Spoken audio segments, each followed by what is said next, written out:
Boa tarde a todos. Agora a gente vai iniciar a nossa web. A gente pede desculpa pelo atraso. A gente estava só regulando um pouquinho o som, certo? Para ficar de melhor qualidade para vocês. A gente agradece a presença de cada um. Nós estamos 45 pessoas. A gente está muito feliz, eu, a Rayane, de estarmos aqui realizando essa web, né, que é de grande valia, né, para o nosso trabalho de prevenção de acidentes por animais peçonhentos. E a gente tem alguns avisos. Quem já participou da nossa web sabe, né, que a gente pede para desligar tanto o microfone quanto a câmera. Se tiver alguma pergunta, a gente pede que seja feita no chat para a gente anotar e a gente vai tentar responder todas, tá? Eu vou estar aqui monitorando, enquanto a Rayane está falando, eu estou monitorando as perguntas. Como vai ser uma web já um pouco extensa, né, pela quantidade de informações que a gente vai repassar, a gente vai deixar as perguntas para o finalzinho. Quando a Rayane terminar de apresentar, a gente vai direcionar as perguntas para ela, tá? E posteriormente eu faço a apresentação e a gente responde, tá bom? A gente também vai disponibilizar uma lista de frequência, que a gente pede que todos vocês assinem. Eu já vi aí que tem algumas pessoas, mais de uma pessoa no mesmo acesso. Então, essas pessoas a gente pede que individualmente assine essa lista, tá? Para constar o nome de vocês e a presença no nosso web, a gente saber de onde vocês estão falando e quem que realmente participou, tá bom? Então, como eu falei, a nossa web ela vai ser realizada inicialmente pela Rayane Luiz da Silva, posteriormente eu vou complementar, tá? A Rayane, ela é bióloga, também agora ela é acadêmica de medicina veterinária, é a nossa herpetóloga do Tocantins, que sempre nos ajuda em tudo que a gente precisa. A gente já fez outra web que ela participou conosco, né? Ela é autora do livro Serpentes no Tocantins, que é um livro maravilhoso, e é o único livro que temos, né, sobre serpentes aqui do Tocantins. Ela também faz um trabalho de registro de serpentes, né, em todo o estado. Então, ela é a pessoa referência para estar falando sobre serpentes aqui hoje para a gente. Ela é mestre em ciências do ambiente e ela trabalha atualmente no Núcleo de Educação Ambiental do Batalhão de Polícia Ambiental do Tocantins. Que a gente agradece ao capitão por ter liberado ela, que está aqui novamente com a gente. Então, a gente vai iniciar a web com a fala dela, só para vocês entenderem, né, a sequência. A nossa programação é primeiro falar sobre as serpentes, peçonhenses no Tocantins, como prevenir esses acidentes, mas vocês vão ver que a Rayane vai dar uma aula sobre tudo de serpentes para vocês. Depois vamos falar sobre os casos de ofidismo no Tocantins, o que fazer em caso de acidente, e sobre os pontos de atendimento para a terapia antiveneno. Então, a gente vai iniciar aqui, já vou colocar a apresentação dela. Quero agradecer imensamente a Rayane, né? Toda a parceria, todo apoio. Ela é a pessoa que está disponível 24 horas, né? Desde quando domingo à tarde a gente está conversando, trocando, tirando algumas dúvidas com ela. A gente agradece a Secretaria do Estado, agradece imensamente sua ajuda, tá? Então, fica à vontade. Obrigada, Isa. E às vezes, até quando eu estou muito agoniada, eu queria tanto que a Isa me mandasse um áudio, porque só o áudio dessa mulher já tranquiliza qualquer pessoa, né? Mas sim, pessoal, boa tarde. Eu sou a Rayane, é um prazer imenso estar aqui para a gente falar, não das serpentes, mas eu diria do melhor grupo da fauna que existe no mundo, né? E a gente vai entender os porquês disso. A Isa mais me ajuda do que eu complemento alguma coisa para ela, essa que é a verdade. Mas fico muito lisonjeada por estar aqui hoje para a gente estar falando, reconhecendo um pouco do mundo fantástico das serpentes, né? Então, aqui é o batalhão onde eu estou trabalhando como bióloga no núcleo de educação ambiental. Temos as redes sociais, se alguém queira acompanhar a nossa programação por lá, fique à vontade. E vamos falar então sobre como identificar e como prevenir acidentes. simbora. Alguns temas aqui separamos para estar tratando, né? Ecologia, identificação, diversidade, anatomia, produção do soro, e durante tudo isso a gente vai falando sobre mitos, lendas e crendices, porque não tem como falar de serpente sem incluir mitos, lendas e crendices, é uma coisa muito íntima. Primeiro, a gente sempre começa falando, e assim, algumas pessoas já participaram, mas para os novatos aí das nossas webs, das lives, a gente começa a falar, principalmente porque os senhores estão em ambiente onde as pessoas vão perguntar o que é venenoso, o que é peçonhento. Algumas pessoas têm essa dúvida e a gente, com isso, tem a necessidade de explicar que um animal venenoso é aquele que vai produzir a toxina, e o animal peçonhento também é aquele que vai produzir toxina.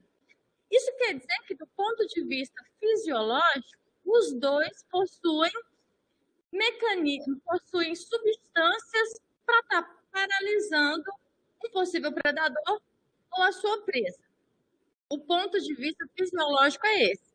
Mas ele sobe a nível, né, de peçonhento quando, além dessa toxina, como mostra aqui no bufo e aqui nessa cascavel, além dessa toxina, o peçonhento ele vai ter um aparelho introdutório. Ele vai ter um aparelho especializado para inocular essa toxina. Então, a gente tem que o acidente por veneno, né, um animal venenoso, ele se daria pelo contato ou através da ingestão, como é muito comum no caso da alimentação com baiacu, né? E quando tem a toxina e um aparelho especializado, a gente acaba considerando como peçonhento. Então, essa é a diferença. Porque as pessoas acham que a serpente venenosa é aquela que não tem letalidade com humanos, e a serpente peçonhenta seria a que teria letalidade com humanos. Então, a gente já tem a necessidade de estar explicando esses dois termos. Mas, no final das contas, a toxina, tanto de um grupo quanto do outro, vai fazer desarranjos naquele organismo. E aí, quem são os animais peçonhentos? Aqueles que possuem a toxina e possuem mecanismos inoculadores. Aqui o ferrão, temos as aranhas quelíceras, temos aqui também o aguilhão, e o grupo mais especial de todos, que são as fantásticas serpentes. A gente e a Secretaria de Saúde, tendo essa necessidade de passar para vocês os conhecimentos, não só nessa comemoração, que a gente está comemoração, né, do Dia do Ofidismo, que foi ontem, mas em outros momentos a Secretaria sempre solicita para a gente estar falando disso. Eu acho super importante porque nós temos aqui na nossa região norte estados com territórios gigantescos. E aqui o nosso estado Tocantins, que é uma fronteira, né, agrícola, ainda existente, né, na vegetação, que ainda consegue estar de pé, temos muitos trabalhadores braçais, muitos homens do campo, muitos ribeirinhos, temos os povos indígenas que estão diretamente ligados com o encontro com esses animais. Não só esses, temos aquelas pessoas que preferem uma vida um pouco mais tranquila, que é a do campo, e também os turistas, né? As pessoas que gostam de fazer uma caminhada, que gostam de estar em contato íntimo com a natureza. Como a gente tem todos esses grupos que estão em pontos onde acontece a frequência desses encontros com animais peçonhentos, e que a gente está falando do ofidismo, a gente tem que mostrar que essa preocupação se dá porque o estado do Tocantins está aí ranqueado como terceiro colocado, com níveis mais altos de acidentes e também a letalidade. Dá-se pelo tamanho do seu território, né, pela nossa condição neotropical, e aí você vai ter pontos estratégicos para que haja uma grande diversidade também, podemos apontar isso, e a gente também coloca aqui, nesse terceiro lugar, toda a nossa capacidade de transposição de fauna. Nós temos aqui o estado do Tocantins com a sua vegetação, em maior parte cerrado.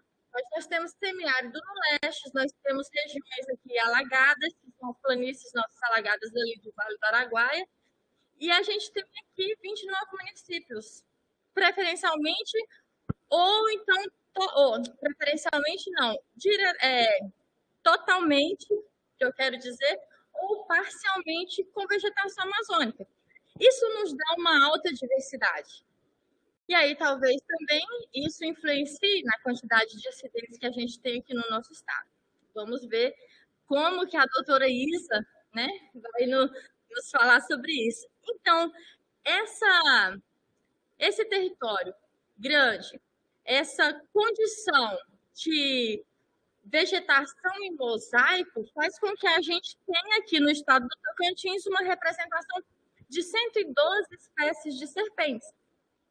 Se a gente for comparar com as serpentes que têm trabalhos publicados para o Cerrado, que é de 135 espécies, nós estamos com um N muito significativo. Então, isso também nos dá uma necessidade de estar falando sobre esse assunto, né, com os senhores e que essas informações elas possam ser repassadas adiante.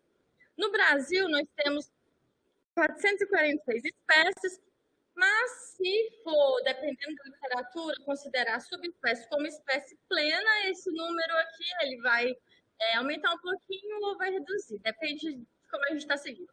Esses dados aqui são da lista de répteis do Brasil, feita por Bermius e Costa. A última publicação deles foi em 2018.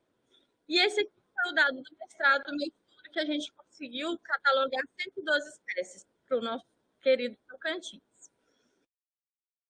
E aí a gente tem, além daquele venenoso peçonhento, também a necessidade de falar cobra ou serpente. O que a gente acaba utilizando?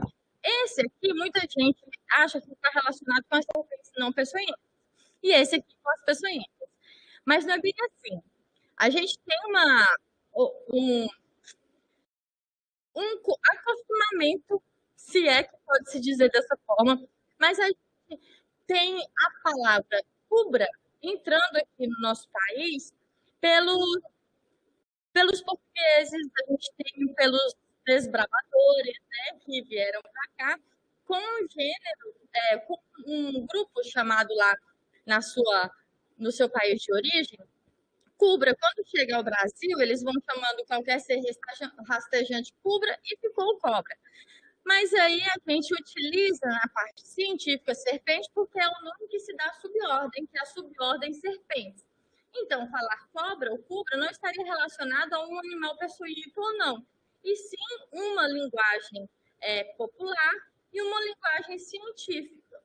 Aqui nessas figuras, a gente mostra sobre a cobra de duas cabeças, né, que as pessoas acham que tem muito veneno, e tem gente que fala assim, meu irmão, mordeu, morreu. Enquanto que esse animalzinho aqui nem peçonha, nem veneno não tem. Um outro que é bastante confundido é esse que é a Cecília, que o pessoal chama de cobra cega, devido à ausência de olhos, né, propriamente ditos, ela vai ter só células fotossensíveis, então ela vai diferenciar o que é claro, o que é escuro, e aí as pessoas acham que ela é cega, mas ela tem células fotossensíveis. Também não é peçonhenta. Nessa prancha aqui, quem que a gente teria peçonhento? Esse bebê de jararaca, essa coral verdadeira e a cascavel. Embora esse aqui tenha um padrão coralino, e aí eu gosto de colocar essa foto porque as pessoas confundem muito essa aqui, coral falsa, com a coral verdadeira. E essa aqui, a dormideira, que é a Dipsas micani, para quem aí é da biologia, dessa área de ambiental, né? É conhecido como Dipsas micani. É também uma serpente que ela morre com muita frequência, tem uma predação em cima dessa espécie aqui muito grande, devido ao padrão dela se parecer com o padrão de viperídeos, né? Das jararacas. Essa aqui, cobra de veadeiro também, mas é uma serpente arborícola. preda aves, preda roedores. Então, não temos a caracterização de uma cabeça triangular ou um olho com pupila vertical, sendo característica para uma serpente peçonhenta. Nessa foto aqui também é uma dormideirinha. Ela tem a cabeça mais triangular e tem os olhos em fenda, mas também não é peçonhenta. Então, o nome serpente não está vinculado com peçonha e a cabeça triangular e olhos em fenda também não está vinculada a uma serpente peçonhenta. Então, qual característica que seria melhor utilizar para que a gente tenha, de fato, uma forma assertiva de identificar se é peçonhento ou não? Para frente aqui nós vamos descobrir. Primeiro, a gente tem que falar sobre essa adaptação das escamas. Há muitos mitos com relação ao que é peçonhento ou não. Então, tem algumas histórias que a gente fica sabendo quando vai aí por esses interiores, para essas pessoas onde, de fato, vivem isso cotidianamente. E lá no fundo de cada mitozinho tem um seu fundo de verdade, né? Às vezes é uma explicação diferente para aquele acontecimento. Mas aqui as pessoas elas tendem a dizer que quando há a troca dessa pele aqui, que a gente chama equidise, há a reposição do veneno. E aí, então, as pessoas sempre ficam muito amedrontadas se veem uma equidise próximo de casa, ou então naquela trilha que está andando, porque elas relacionam que a serpente já está com a sua glândula cheinha de veneno. Mas enquanto que essa renovação aqui, que se dá tanto numa não peçonhenta, que é o caso dessa, como numa peçonhenta, que é essa cascavel aqui, é porque os répteis eles crescem a vida inteira. Então, quando você tem 3 anos de idade, você veste uma numeração de roupa. Quando você tem 4, 5, é outra numeração de roupa, porque a gente cresce. E as serpentes também, como têm esse desenvolvimento ao longo da vida toda, elas precisam fazer essa troca de roupa para poder crescer um pouquinho mais. E essa troca de pele, essa equidise, ela também vai estar relacionada com a eliminação de ectoparasitas. Fungos, bactérias, carrapatos, eles saem quando acontece esse evento da equidise. Então, não está vinculado a uma renovação da glândula, do conteúdo da glândula dela. Porque a serpente, quando ela vai dar um bote, ela tem, digamos que, uma noção da dosagem a ser aplicada ali. Porque ela não vai querer ficar sem um armamento, né?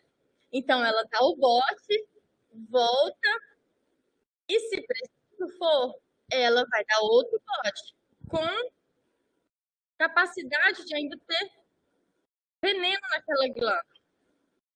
O que, às vezes, pode ser um pouco diferente para o caso dos filhotinhos, que, assim como filhotinhos de outras espécies, não tem tanta destreza. Daí, então, há uma preocupação um pouco maior com o envenenamento quando é os filhotes, né?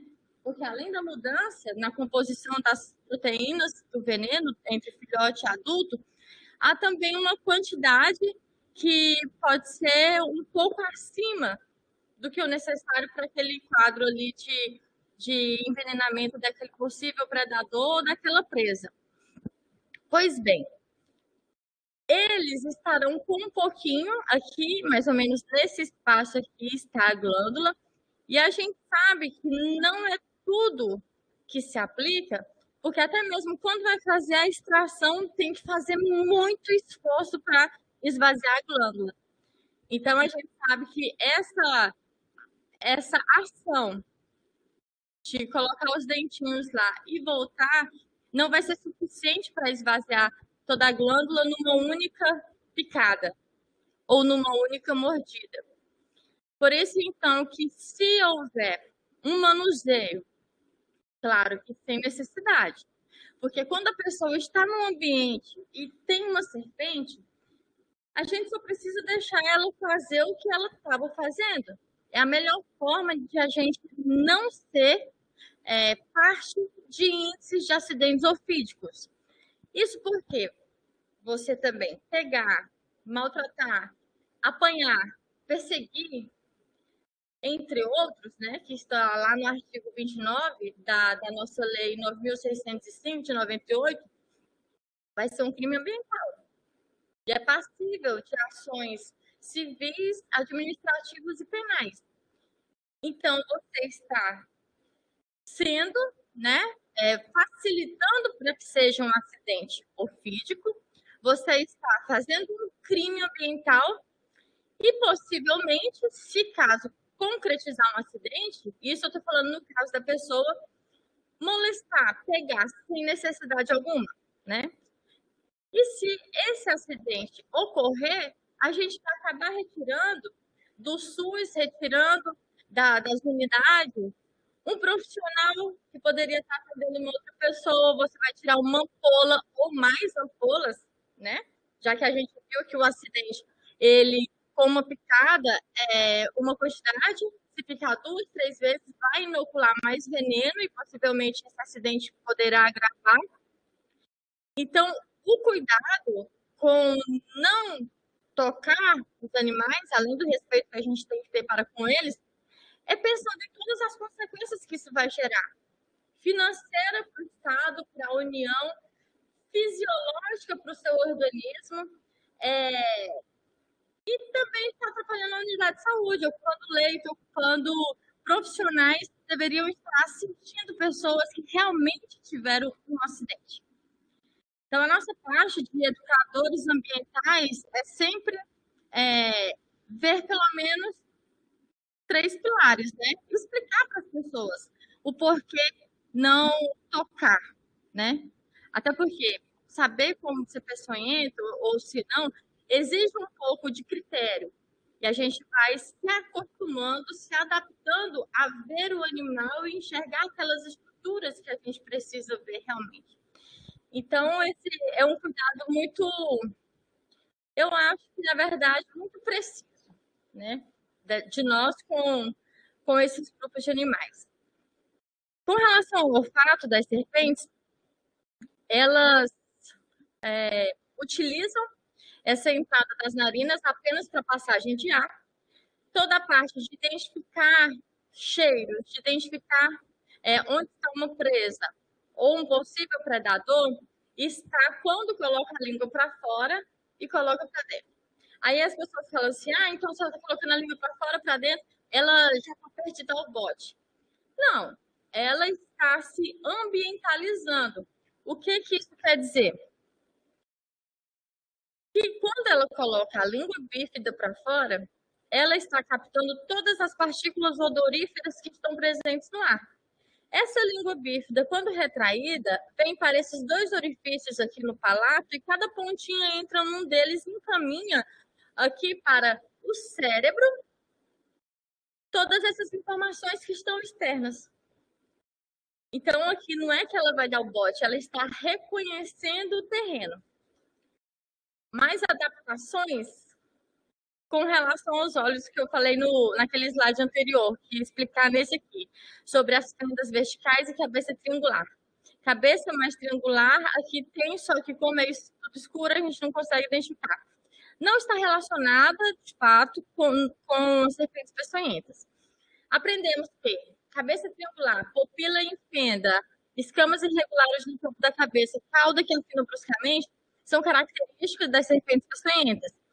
Só que isso aí, para a nossa fauna local, está um pouquinho distante, porque a gente vai ter, inclusive, uma jiboia, essa outra mideirinha olho de gato aqui, com essas características, e não são peçonhentas. Está relacionado, então, ao hábito desse animal. E também, às vezes, ao tipo de presa que esse animal tem preferência para fazer sua investigação. Então, se essa serpente aqui, ela se alimenta de seres circulares, de seres com os corpos alongados, ela não vai precisar desenvolver aqui digamos, uma fusão aqui entre a maxila e a mandíbula tão espaçada. Isso aqui vai estar relacionado com o tipo da alimentação do animal, porque ele vai ter que abrir a boca assim e assim. Ainda bem que não tem a fusão aqui da região do queixo, né? E aqui é o ligamento frouxo.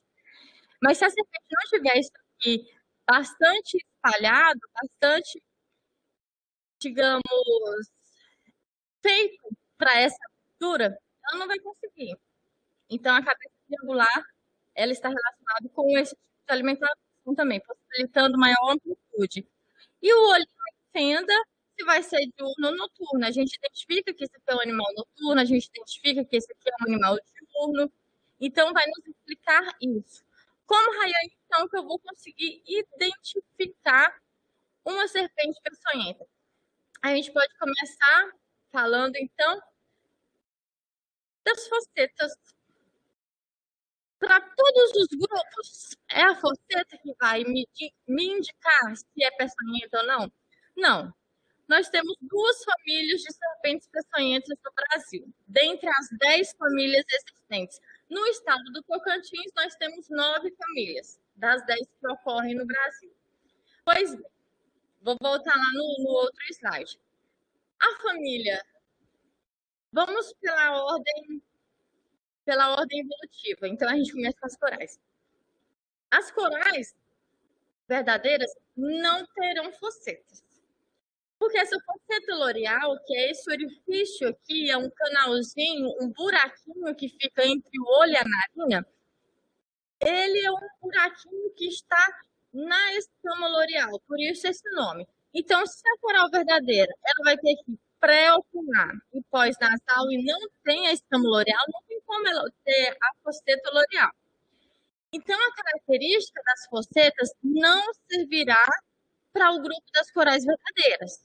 Corais verdadeiras sempre à parte. E aí a gente tem que dizer que os padrões coralinos sempre vamos manter a advertência, porque temos um veneno com um baixo peso molecular e uma gravidade, né, um pouco mais alta. Tanto que esses acidentes, eles são considerados um pouco mais graves, né? Mas as corais não têm focetas. O grupo que tem focetas serão o grupo das jararacas, é o grupo da surucucu pipitichaca e é o grupo das cascavéis. Cascavéis por quê? Só temos uma espécie, mas temos 3 subespécies, né, no Brasil. Então, por isso a gente acaba falando no plural. Aqui, cascavel, jararaca e surucucu pipitichaca, nós temos foceta loreal, nós temos os 3 grupos que fazem parte da família Viperidae. A família Elapidae é composta pelas corais verdadeiras.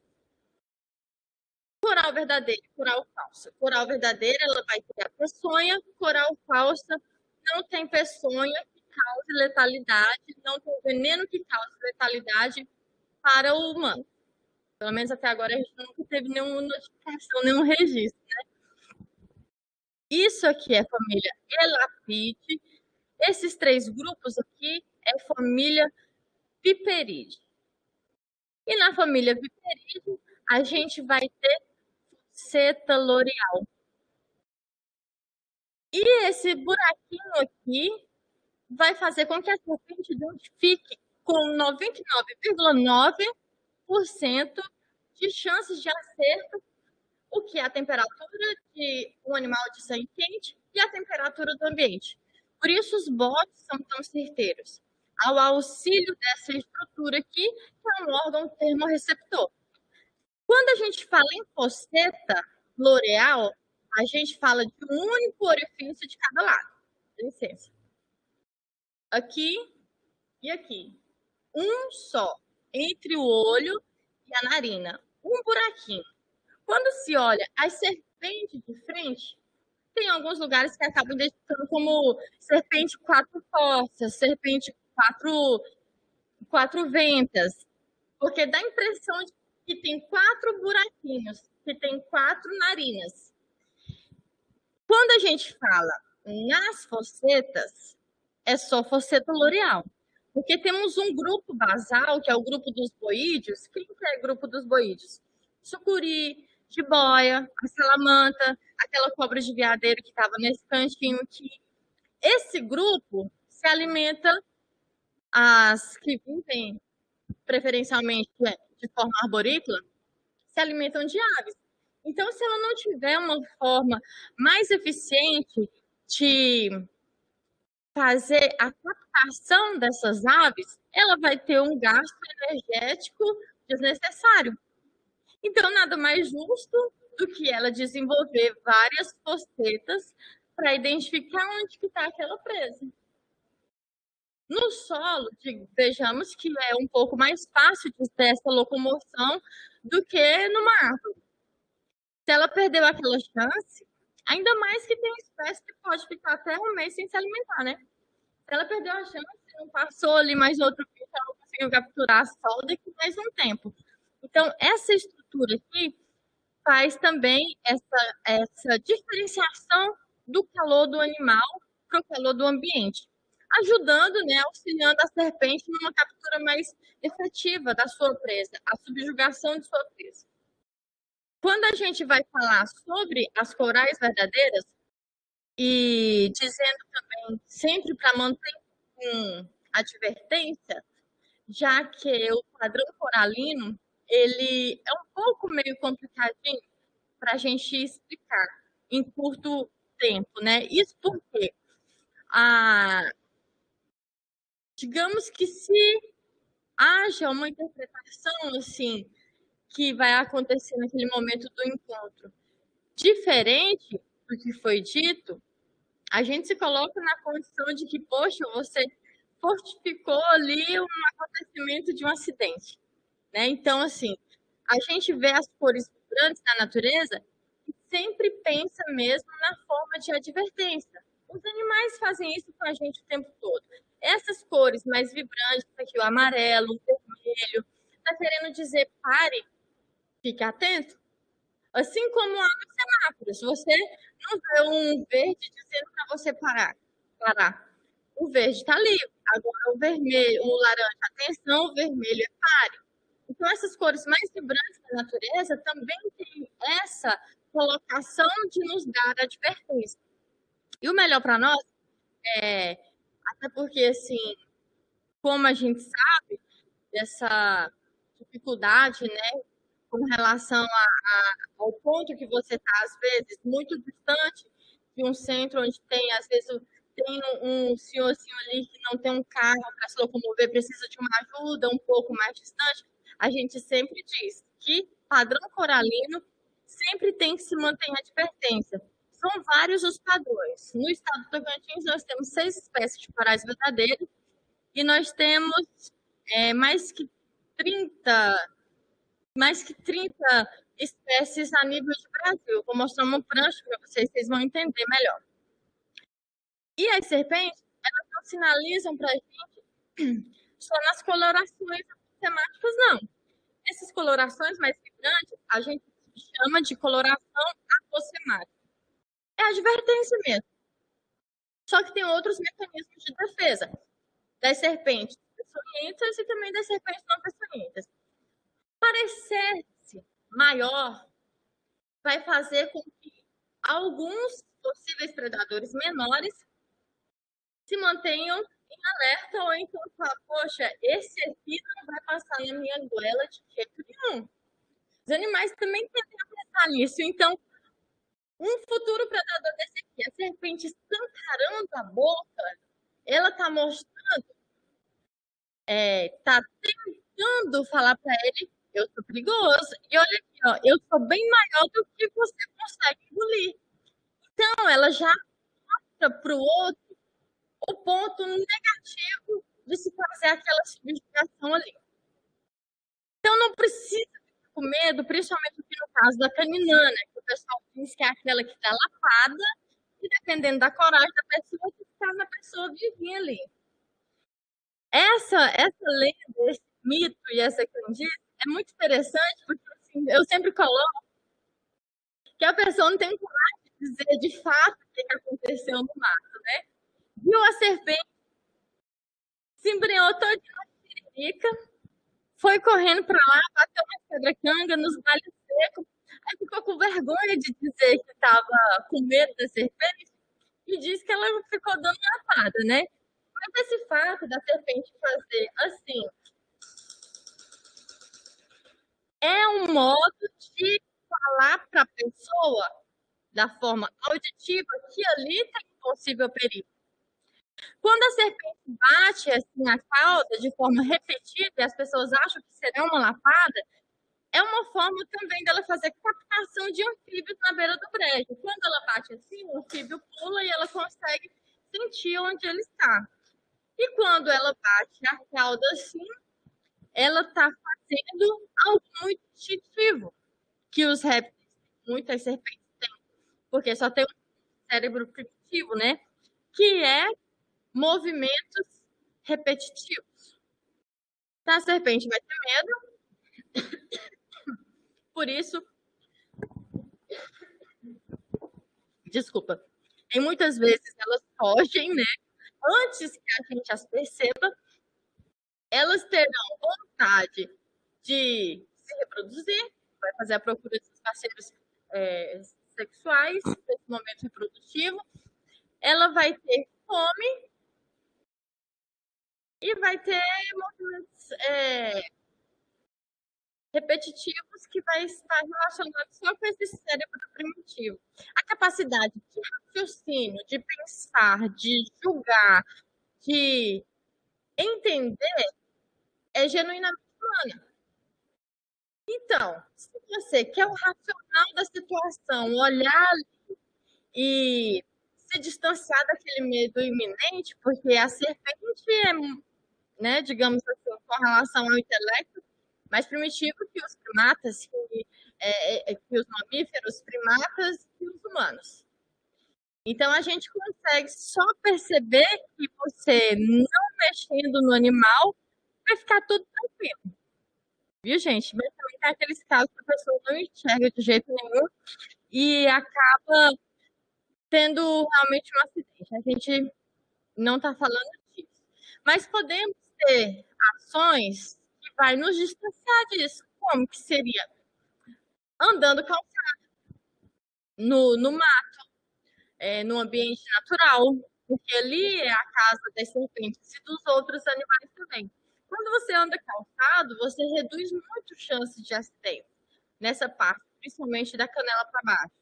Se tem um empilhado de coisas, a gente não colocar a mão diretamente. Essas frestas que fica entre as cascas das árvores e aquele tronco são ambientes que dão uma possibilidade de quente úmido, onde vai fazer termorregulação, onde vai criar um microclima adequado para esses animais estarem procurando por abrigo, né? Pelaquela proteção. Se a gente estiver no campo e sentar diretamente, sem observar o ambiente, podemos ter ali o contato direto com uma lagarta, com um formigão, com uma aranha, com um escorpião. Então, nós precisamos usar da nossa intelectualidade para nos livrar de algumas situações assim. Com relação a terceiras, ainda a gente tem o achatamento do dorso ventral, no caso dessa aqui, que é a boipeba achatadeira, que muita gente também acha que é uma serpente peçonhenta, mas ela não tem nenhum tipo de peçonha. A gente tem a parte sonora, como eu falei, da cauda da serpente que faz assim. Nós temos o chocalho também da cascavel, que vai produzir esse som para fazer esse alerta. Outra coisa também, então, seria que a peçonha, o veneno, e um aparelho inoculador especializado para introduzir esse veneno nos tecidos, nos capilares, nas veias. E assim, gosto muito das serpentes, assim, a ponto de amá-las mesmo. Mas a gente também sabe que a vida humana é muito importante. Então a gente sempre tenta preservar a integridade, né? Por isso falando desses assuntos assim para ver que a gente pode evitar, e se não evitar, aconteceu, se não houve a possibilidade de evitar, aconteceu, saber pelo menos o que fazer, né, para retardar alguma sintomatologia que tornaria o acidente nível moderado ou grave. Mas, gente, que bonita essa boca aqui, só o veneno é lindo demais. Essa aqui é um veneno de jararaca ou de cascavel?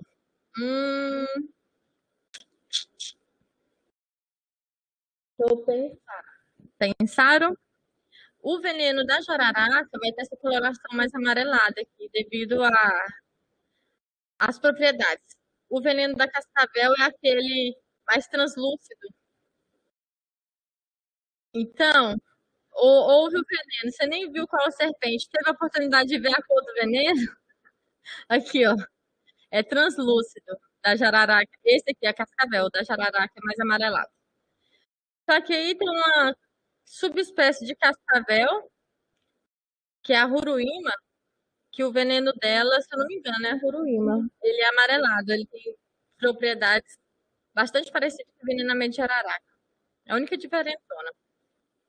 As serpentes, todas elas se alimentam de animais, né? Tem algumas pessoas que perguntam se alimenta de alguma parte vegetal. Não, mas foi encontrado no estômago. Talvez aquele animal que ela se alimentou se alimentava de vegetais e aí foi encontrado, né? Sempre começando aqui pela parte da boca, que seria mais fácil organizar os membros, né, dos animais. Só para mostrar mesmo para vocês essa curiosidade da alimentação delas.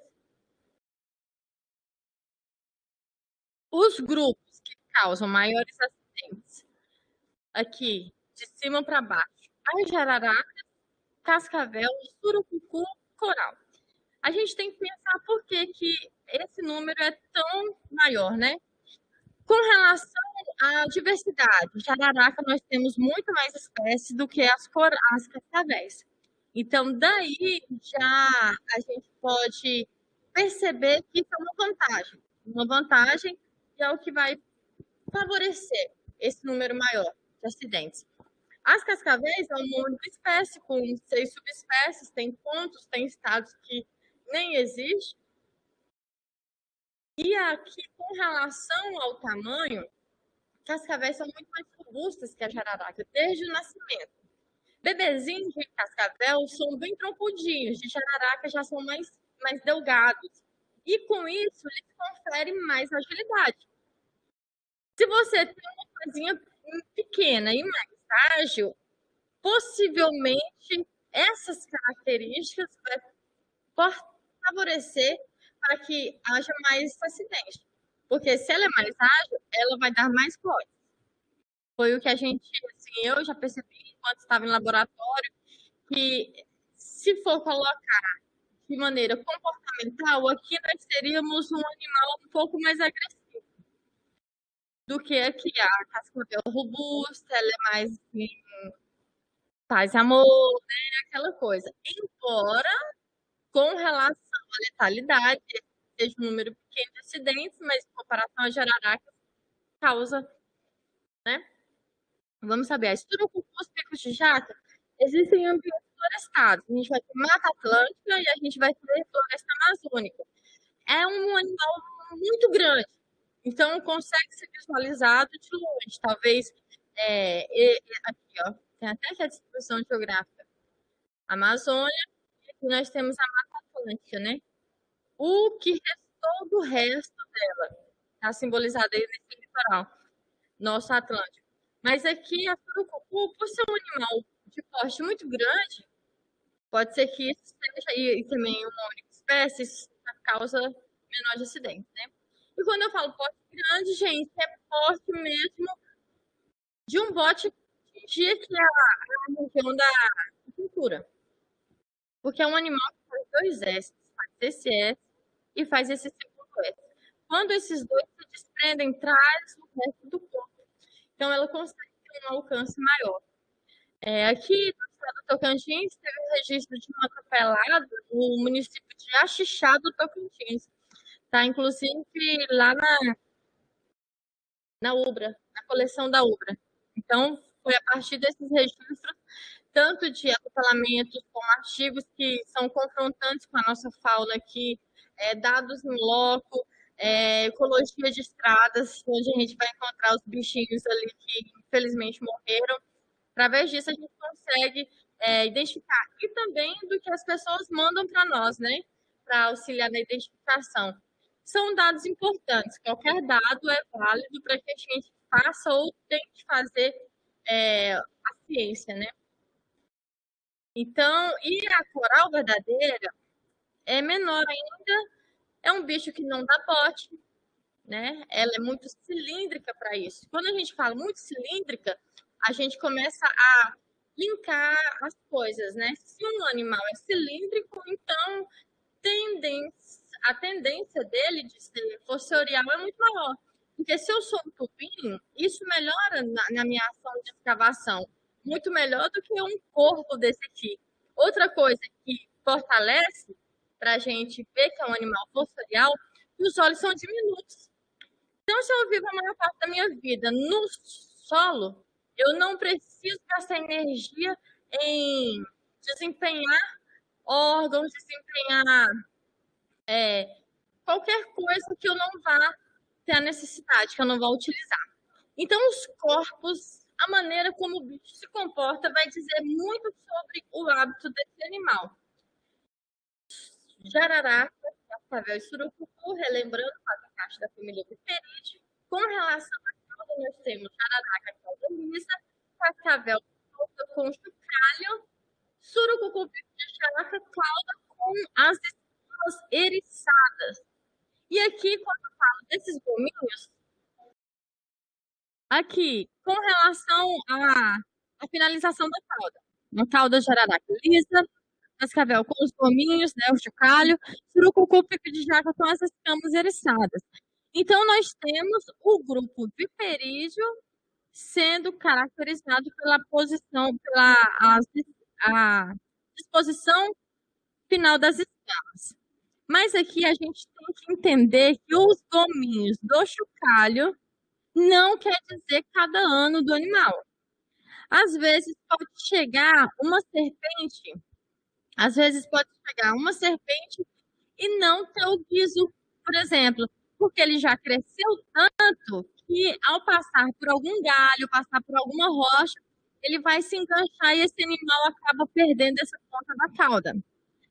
Um outro fato também que as pessoas gostam muito de utilizar o guiso do animal é dizer que ele serve para doenças bronquiorrespiratórias. E a gente tem que entender que isso aí é formado por queratina, apenas queratina. Quando as pessoas me falam sobre isso, sobre a função, né, dessa queratina, então aqui no guiso, como é formado apenas por queratina, aí a pessoa fala que serve para as doenças, né, respiratórias e tudo. Eu falo assim, gente, se é só queratina, é só fazer um chá de unha, então é a mesma coisa, né? E muitas serpentes dessa espécie aqui acabam morrendo por causa desse mito. A gente fala muito das serpentes peçonhentas. E aí a gente tem que considerar que temos uma espécie que ela é uma espécie de cobra-cipó, né? Philodrus orfés, que ela tem, dependendo da literatura, a sua caracterização como semi-peçonhenta. O que isso quer dizer? Quer dizer que ela não tem um potencial de causar óbito, mas ela tem a sua importância clínica, né? Isso, a gente, às vezes, tem algumas pessoas, né, falam assim, não, é peçonhento. Não é peçonhento, é semi-peçonhento. No Brasil, em 1998, de 3 anos, veio a óbito por causa de um com essa serpente. Então, se é peçonhenta, se não é peçonhenta, então, se é essa cobra aqui, que alguns mostram que elas têm o índice de dor da picada mais acentuado do que de jararaca, por exemplo. Tem alguns casos que foi até necessário aplicar soro antimotrópico para neutralizar a toxina. Isso porque não é só a toxina do animal, também é o organismo que recebeu aquela toxina. Está debilitado, é cardíaco, é diabético, é hipertenso, é jovem, é idoso. os extremos de idades aqui, você no jovem está criando imunidade, no idoso você está perdendo imunidade. Então, são seres sensíveis. São, de certa forma, os organismos fragilizados. Isso também vai agravar esse acidente. Então, não sei a, a parte clínica, né, o organismo dessa criança, mas aconteceu, em 98. Outros casos, não aconteceu óbito, mas ela é considerada semi-peçonhenta por isso aqui, ó. Esse biólogo aqui deixou ela morder, né? Então vai causar edema, eritema, dor, muito no lugar da picada. Vai ter a síndrome compartimental, assim como nos outros acidentes com jararacas, né? Então pegou a mão, aí todo o membro fica afetado. Então, devido a isso, ela tem a sua importância clínica. A gente aqui tem a ausência das falsetas, né? As corais verdadeiras. E as corais verdadeiras no Brasil são essas espécies aqui. Algumas não têm anel, outras têm a ausência do amarelo pelo corpo ou vermelho, tem só um anel preto. Então, são peculiaridades, são singularidades que a gente não consegue falar em curto tempo que é peçonhento e que não é peçonhento.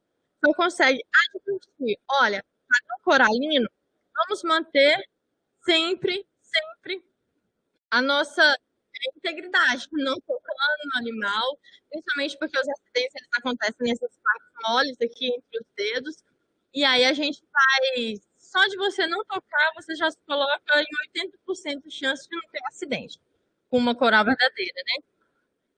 Elas, digamos, afloram, né?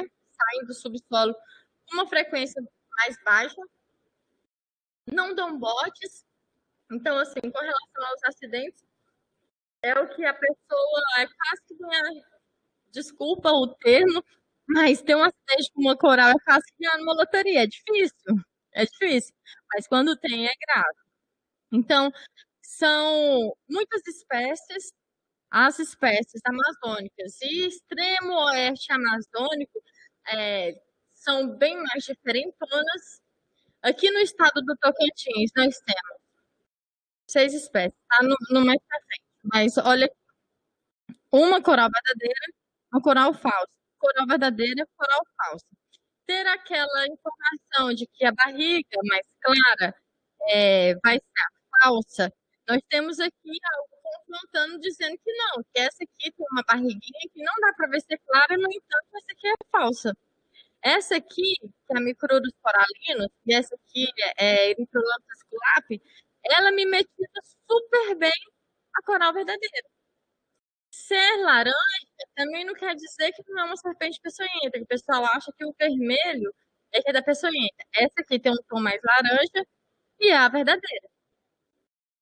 Então, padrão coralino, sempre advertência. Outras serpentes corais verdadeiras, e que são bem diferentes. Essa aqui parece um cadarço, né? Nem parece uma serpente de fato. E é uma serpente verdadeira, uma coral verdadeira. E a dificuldade dessas espécies aqui, que os encontros são pouco frequentes, é porque não se sabe sobre a ecologia, sobre o potencial do veneno, são animais que já foram encontrados mortos, então não se sabe muito. Então, será que vai neutralizar o soro antiveneno que a gente tem para um animal desse?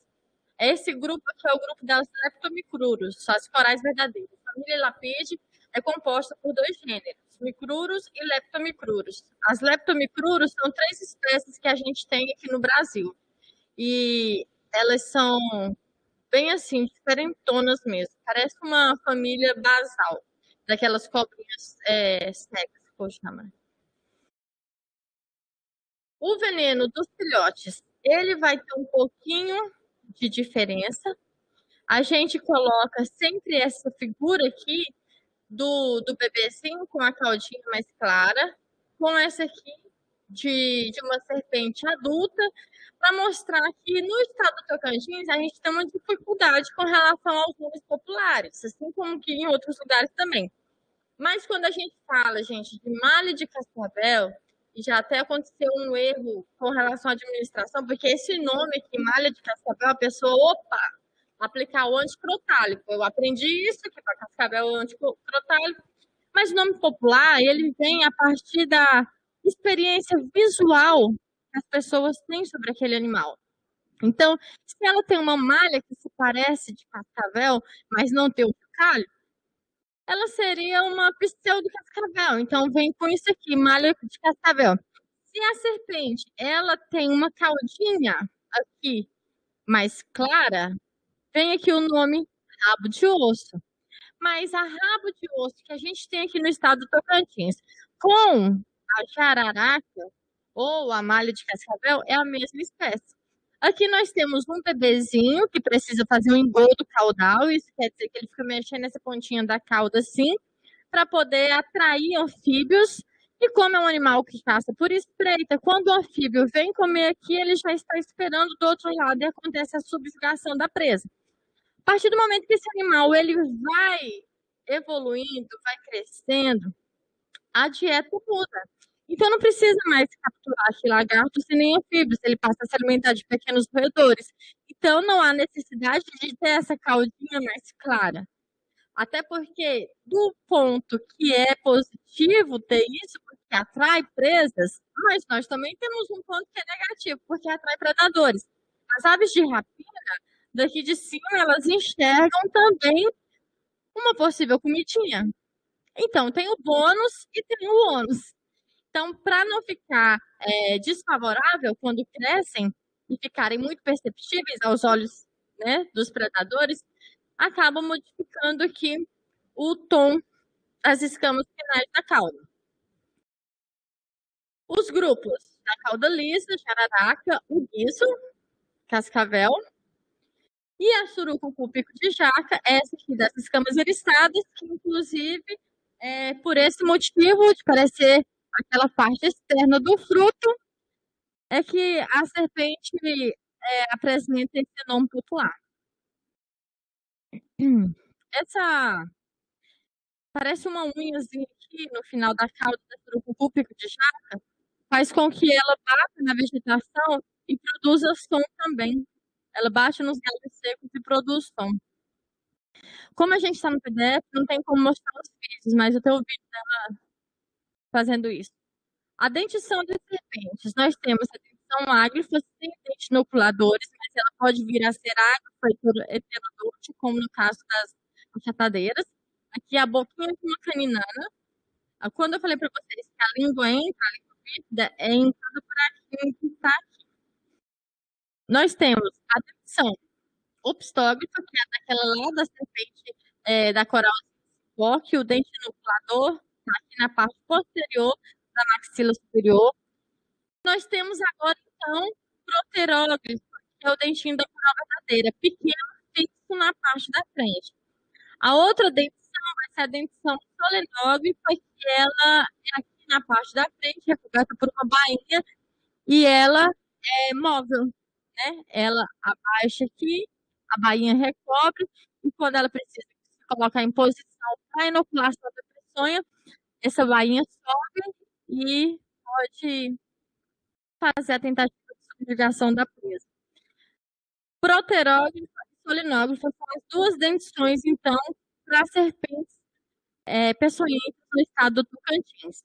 Do interesse médico, nós temos aqui a Micrurus brasiliensis, Micrurus leniscatus, Leniscatus carvalhoi, Leniscatus, Micrurus spexi, Micrurus surinamensis, e essa aqui, que eu sempre deixo por último, que é a que eu acho mais perfeita, do Tocantins, a Micrurus imprique.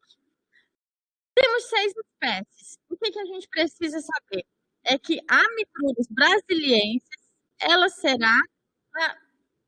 será com encontros mais frequentes. Essa aqui ocorre, essa e essa. Com a Micrurus imprique, é um desenho assim, ó. Essas aqui e essas aqui, elas ocorrerão mais nos municípios onde temos vegetação amazônica. Então, lá para o norte, lá para o Pico do Papagaio. Inclusive, essas 4 aqui espécies foram tiradas em Colinas, essa e essas 3 em Araguaína. No estado todo, a gente pode observar essa. Essa é a mais frequente. E essa aqui, a gente tem mais para o sul do Tocantins, que ela é de uma região de Cerrado Central, tá ali de Brasília para cá, tem essa distribuição. Lindas. Aí a gente tem as falcianes, né? Essas falcianes, elas são mais parecidas, só que apresentam em algum ponto do seu corpo uma forma de junta desses anéis, eles não se completam. Essa é uma espécie muito comum encontrada de falsa coral. Aqui nós temos outra falsa coral, mas se a gente for olhar muito rápido, acaba se confundindo. Por isso, sempre a advertência. A serpente falsa coral, que mais é encontrada no estado do Tocantins, é essa aqui, Apostolepis sanctairitae. Então, quando a gente vê, claro, se não for uma anomalia cromática, se não for um erro, né, aqui da coloração, quando a gente vira aqui a pontinha da cauda, só a pontinha preta, o corpo todo de uma cor, possivelmente é essa bonitinha aqui, que aparece mais no período de chuva, porque as toquinhas inundam e ela acaba tendo que procurar abrigos mais secos. Com relação à família Viperidae, nós temos a surucucu-pico de jaca, que é essa aqui, lindíssima. Nós temos a cascavel e nós temos essa jararaca aqui, Botrops mugine, que é a mais comum no nosso estado. Se a gente for para o centro e oeste do estado, a gente pode encontrar Botrops marmorata. Se a gente for dessa região centro e leste para o estado, a gente pode encontrar Botrops lucis. E no norte do estado, a gente pode encontrar Botrops atrox. Esse aqui é um bebê, a caudinha dela clara aqui. E esse aqui é um bebê muito bem camuflado. Então, de 4 espécies de jararaca que a gente tem no Tocantins, a mais abundante é a Botrops mugine. Outra que vai ser muito mais frequente, né, nos encontros dessa família Viperidae é Crotalus durissus, que é a nossa espécie de cascavel. Surucucu, pico de jaca, se encontrar, me chama, que eu quero uma foto. Ela vai ser bem rara aqui. Outras espécies que são encontradas e às vezes podem chegar na unidade hospitalar, ó, pode chegar na unidade hospitalar e se confundir com um acidente com uma serpente peçonhenta, é essa aqui, caninana, não é peçonhenta, achatadeira, opoipeva, se parece muito com uma peçonhenta, mas não tem nenhum veneno, a dentição dela, inclusive, não tem dente inoculador.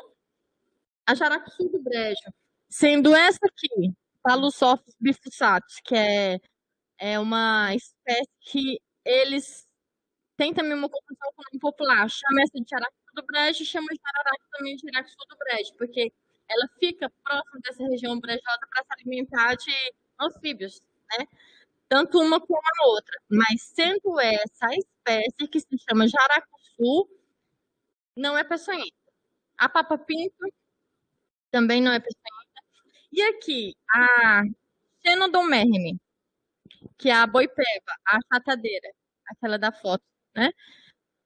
Ela não é peçonhenta também, mas tem uma malha que se parece muito com a de peçonhenta. Então, acidentes com isso aqui, só o problema maior. Quando acontece um acidente desse aqui, porque a pessoa vai lá e toma específico pessoa e fala, fui picado por uma jararaca e fiquei boazinha. Tomei específico pessoa, ou fui ali só no PC2, já resolveu, o óleo do Buriti. Então, a gente tem que ver se realmente a espécie é de uma serpente peçonhenta, porque esse erro na interpretação do acidente pode fazer com que outras pessoas, ao ser acidentado com uma serpente mesmo que tenha peçonha, fiquem em casa e não vá procurar o atendimento. Né? Então, assim, tem algumas espécies que se parecem muito a malha, pode acontecer um acidente e não dá nenhum problema porque não tem a peçonha. Pode ser que seja uma serpente com peçonha, mas não bote seco. A pessoa tem ali, está convicta de que era uma jararaca, realmente era uma jararaca. Mas teve um bote que não introduziu nenhum veneno. Ou passou de raspão, ou foi um bote seco, e aí nisso a pessoa toma, né, o específico pessoa, e acaba propagando isso e vai prejudicar o vizinho, algum parente, alguma outra pessoa, porque é dessa forma que se crescem os mitos, lendas e crendices, né? Então, aconteceu um acidente, é procurar a unidade especializada que tem o soro. A dormideira, Dipsas mycone, que aqui tem muitos acidentes, outro tipo de tem muitos encontros, mas não é uma jararaca. Essa aqui também, Leptodeira lata, é uma espécie de dormideira, não é peçonhenta. Essa aqui se chama corredeira ou cobre-espada, parece também como uma jararaca, não é peçonhenta. E aqui a corre-campo, tadinha, tão bonitinha, com essa garganta pontilhada aqui, de caramelo, mas não é peçonhenta. É uma das espécies que mais tem óbitos aqui no Tocantins. Óbitos, assim, dela, né? Não ela matando pessoas, mas as pessoas matando a espécie. A gente vai fazer para prevenir. Andar calçado, como falamos, fazer uma observação do ambiente bem detalhada.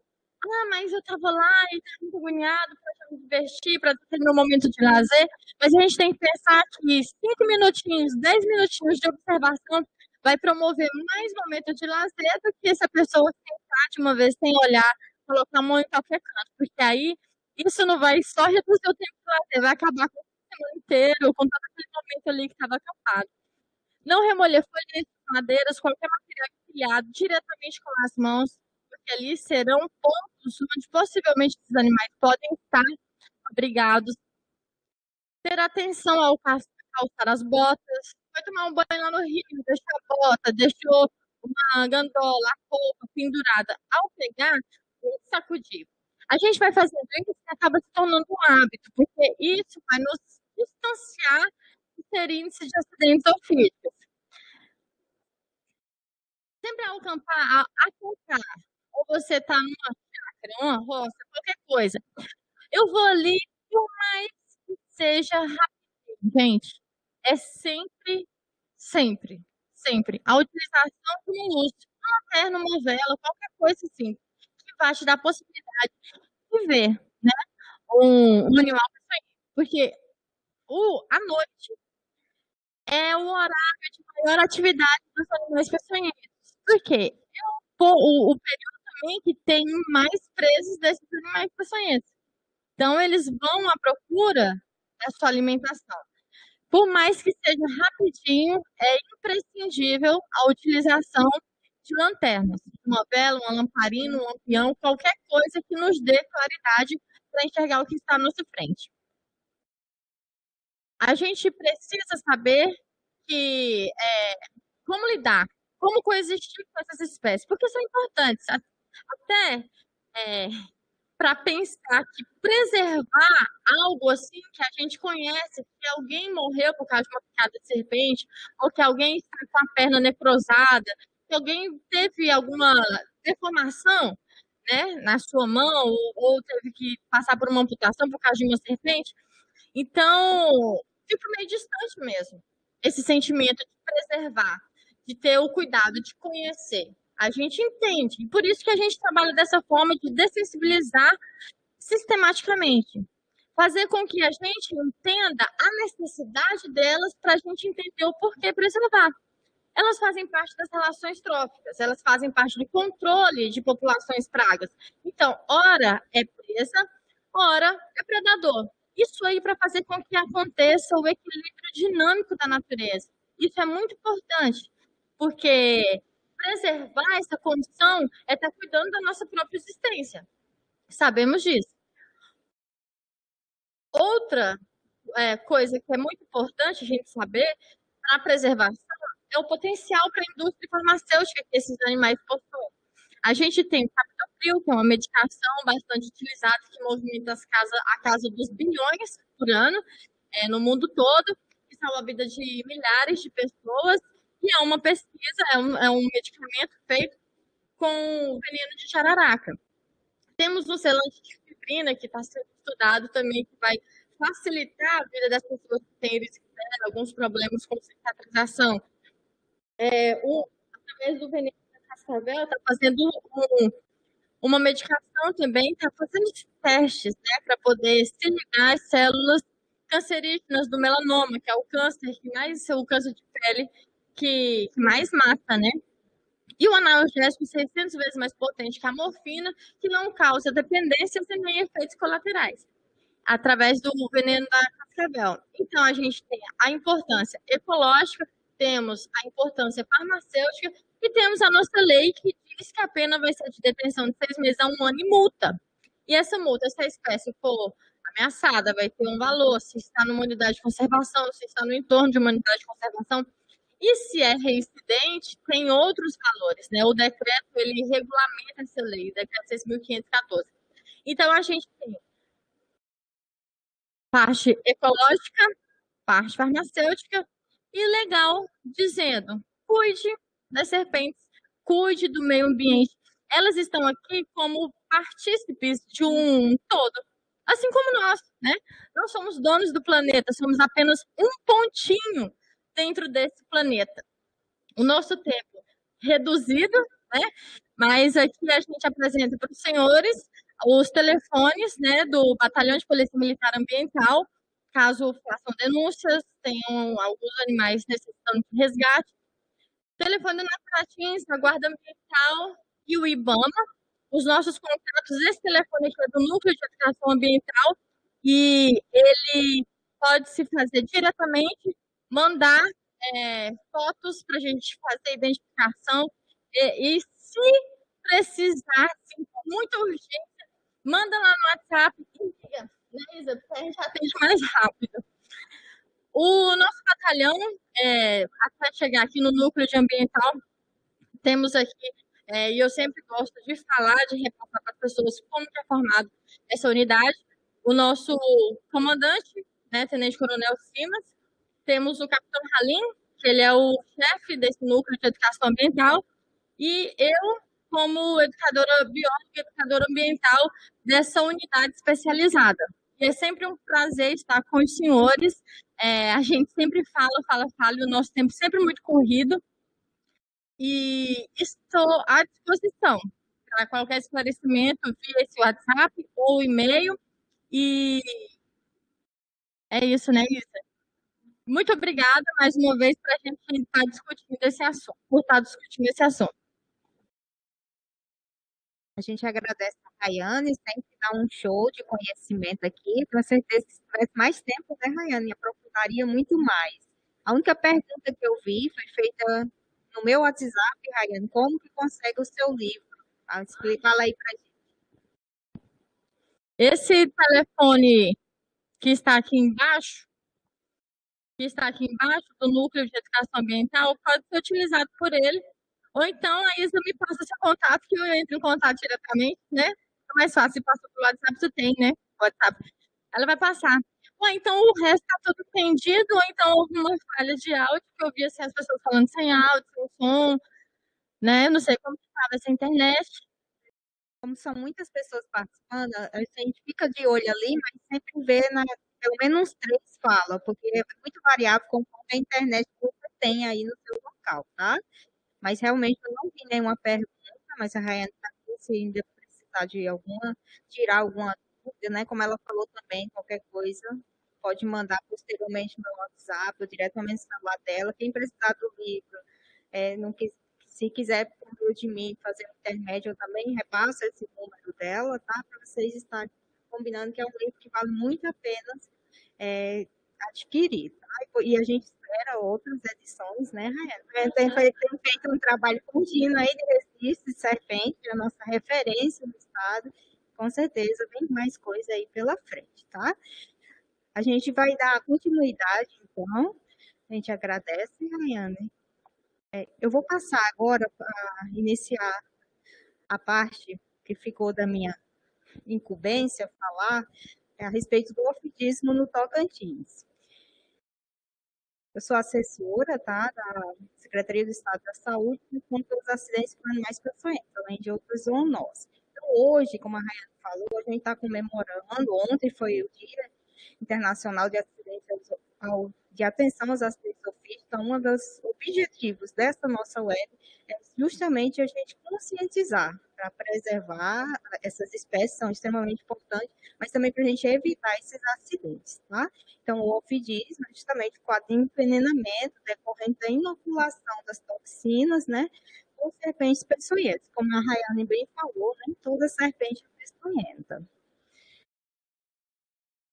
Falando um pouco, né, sobre o quadro clínico, eu vou passar bem rapidamente pelo horário adiantado, né? A gente já falou, nós temos 4 grupos, né, de serpentes de importância médica, são do gênero Spotropus, que causou o acidente hipotrópico, o gênero Laques, né, do acidente laquético, o gênero Crotalus, que são as cascavéis, o acidente crotálico, e o gênero Micrurus, que causa o acidente elapídico. Em relação ao acidente hipotrópico, né, ele tem uma ação, o veneno, ele tem uma ação proteolítica, ele vai causar uma inflamação local, uma ação também coagulante e hemorrágica. Ele tem um quadro local bem característico, quem conhece, quem faz o atendimento, né, vê, é bem visível esse quadro local, principalmente pelo quadro inflamatório de edema, né, equimose, né, bolhas, porém a gente tem a situação das serpentes jovens, que são aquelas nossas, principalmente rabo de osso, que é a nossa jararaca mais comum, né, que é a Botrys mugine. Ela não tem, o veneno dela não tem essa ação proteolítica, ou tem muito pouco ainda.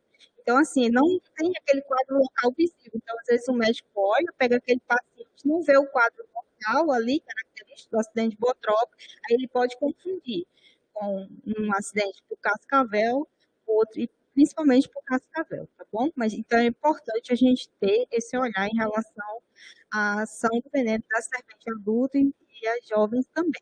Ela vai causar, o acidente vai causar dor, edema, hemorragia, equimose, necrose no local da picada. As complicações vai ser infecção local, a necrose, a síndrome compartimental, déficit funcional e as complicações sistêmicas, insuficiência renal, hipotensão arterial, o choque levando o paciente ao óbito, caso ele não receba aquele antiveneno em tempo hábil, tá? Então, assim, o que a gente tem visto, os óbitos eles vão ocorrer ali dentro de 18, 36 horas, se o paciente não tomar um antiveneno ou não tomar em quantidade suficiente para neutralizar esse veneno, tá? A gente tem um card, eu não vou falar para vocês passo a passo, mas eu queria deixar bem claro, quem já trabalha em unidade de saúde ou na vigilância conhece, a gente tem um cartaz de mesa sobre esses acidentes, né, que ele classifica por tipos de acidentes, manifestações clínicas, o estadiamento do acidente para serpente sempre vai ser leve, moderado ou grave, e ele também vai indicar o número de ampolas de antiveneno a ser utilizada para aquele tipo de acidente. Então, ele vai classificar o acidente conforme as manifestações clínicas e colocar o número de ampolas a ser utilizado. Reforçando que nós temos um guia de vigilância de saúde, né, que fala em uma quantidade de ampolas, né, e desde 2016 o Ministério da Saúde pede para a gente seguir as informações desse ofício, 4 de 2016, que ele relaciona que o acidente leve tem que ser utilizado 3 ampolas, no moderado 6 e no grave 12 ampolas, tá? Isso é o suficiente para neutralizar o veneno conforme essa classificação da gravidade. O soro que nós temos para o acidente botrópico hoje é o soro antibotrópico pentavalente ou soro antibotrópico pentavalente e antilaquético, tá? O soro antibotrópico pentavalente e antiprotálico, a gente desde o ano passado não temos recebido aqui no estado. E o acidente crotálico? O acidente crotálico, ele vai, deixa eu só voltar um aqui. Ele tem uma ação neurotóxica, miotóxico coagulante, né? Ele, como eu falei, do quadro clássico, né, do acidente hipotrópico, o crotálico, ele já não tem esse quadro inflamatório ali local e vai causar no paciente mialgia, pitose palpebral. O que é isso? As pálpebras, né, elas estão caídas lateralmente. Então, uma paralisação dos músculos da face. Então, a pessoa fica com a face esmiastênica, com a cara de bêbado. E aqui também é importante reforçar a questão do hábito de algumas pessoas terem de estar utilizando, bebendo, né, alguma garrafada, alguma coisa que possui álcool, que isso pode também mascarar e induzir o médico a achar que aquele paciente, porque ele está bêbado, ele vai ter sido acidentado por um cascavel. Tá? Então, é muito importante também reforçar o que está sendo dado para aquele paciente após o acidente. Então, ele também vai causar visão turva, né? Rebaixamento de consciência, convulsão, urina vermelha ou marrom, tá? E as complicações, insuficiência renal aguda, bem mais acentuada em relação ao acidente botrópico, e esse paciente pode chegar à insuficiência respiratória aguda também, chegando a óbito, tá? Se não fizer o uso do antiveneno em tempo correto. Desde o tempo que eu iniciei aqui no programa, eu acompanhei um caso de óbito por cascavel, o paciente, cerca de 12 horas, ele veio a óbito. Demorou a tomar o antiveneno, iniciou numa quantidade menor, e quando mesmo conseguiu tomar as 20 ampolas, que foi conforme a classificação do caso dele como grave, mas mesmo assim não conseguiu reverter o quadro, e ele veio a óbito. Para o acidente causado também lá no nosso cartaz de mesa também tem a classificação em leve, moderado e grave. O número de ampolas, o leve vai receber 5 ampolas, o moderado 10 e o grave 20.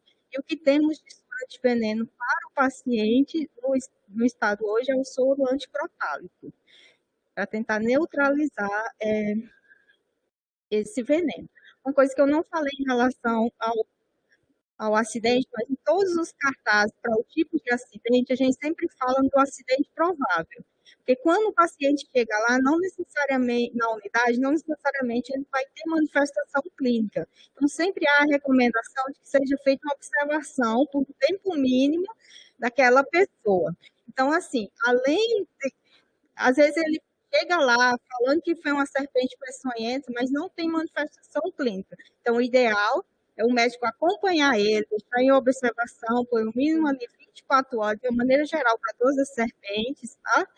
Para ver se ele vai manifestar ou não. Que mesmo sendo uma serpente peçonhenta, lembra que a Rayane falou que tem a história da picada seca, que quando o animal não tem o veneno, não foi inoculado naquele momento? Então, para isso também é importante essa observação, para ver se realmente vai haver o envenenamento e até vai diferenciar um acidente com uma peçonhenta com uma peçonhenta, ou mesmo uma peçonhenta que não tinha veneno naquele momento, tá? O acidente laquético é o causado pela surucucu, pico de jaca, né, laquete adulta. Ela vai ter uma ação igual ao do acidente botrópico e também uma ação neurológica, além disso, caracterizada também por vômitos, diarreia e hipertensão em bradicardia. Tem um quadro local bem característico, fala-se que após o acidente, uma pessoa em até 20 minutos tem muita hemorragia, dependendo da classificação do caso. Ele também pode ter até perda de consciência, hipotensão, que vem muito rapidamente, a pessoa pode desmaiar, tá? E as complicações também, conforme o acidente botrópico, insuficiência renal, hipotensão arterial, choque, vindo o paciente a óbito. Esse aqui é o cartaz de mesa, quando relaciona o acidente laquético. Para esse serpente, lembra que a Rayane falou que ela é bem grande, né? Ela tem 2 metros, pode chegar a 3 metros e meio, então não existe acidente leve com ela. Ou acidente moderado, com uso de 10 ampolas, ou é grave, com uso de 20 ampolas. E o soro, o antiveneno utilizado, é o soro antibotrópico pentavalente e antilaquético. Por quê? Por que ele é um soro polivalente? Porque é muito parecido o quadro do acidente botrópico com o acidente laquético. Tá? Então, não é produzido hoje só o antiveneno antilaquético, sempre é em conjunto com o soro antibotrópico, que estamos recebendo no momento. E o acidente lapístico, que é aquele causado pelas corais verdadeiras, a gente vai ter uma ação neurotóxica, né, e biotóxica, não vai ter um quadro local característico, o paciente pode sentir uma dor, a sensação de formigamento ali no local, vai ter paralisia na musculatura, na direção da cabeça para o restante do corpo, tá? Vai ter manifestações, pode ter pitose palpebral, assim como na cascavel, tubulação de visão, né? Fraqueza muscular, Essa fraqueza muscular é um dos determinantes para ver se vai ter ou não. Vai se classificar como moderado ou grave o caso, tá? E complicações sistêmicas. Esse paciente, se ele não recebeu antiveneno em tempo hábil, ele vai evoluir devido a essa manifestação neurotóxica para insuficiência respiratória aguda e ao óbito. Graças a Deus, esses acidentes são raros, né? Como a Rayane falou, ela é uma serpente calma, não dá bote. Realmente, ela acontece quando a pessoa fica manipulando essas serpentes. Mais uma vez, a gente reforça a necessidade de que não haja essa manipulação para que não possa ocorrer esses acidentes. Em relação ao cartaz de mesa, a gente tem também um ofício, né, que está disponível desde 2014 com os protocolos clínicos, além de acidentes por aranha, também dos acidentes elapídicos, tá? Onde classifica. Aqui, nesses casos, só vai receber soro o acidente moderado e o acidente grave. E mantém-se a observação do paciente, tá? O soro utilizado é o soro antielapídico, que está disponível na rede de saúde.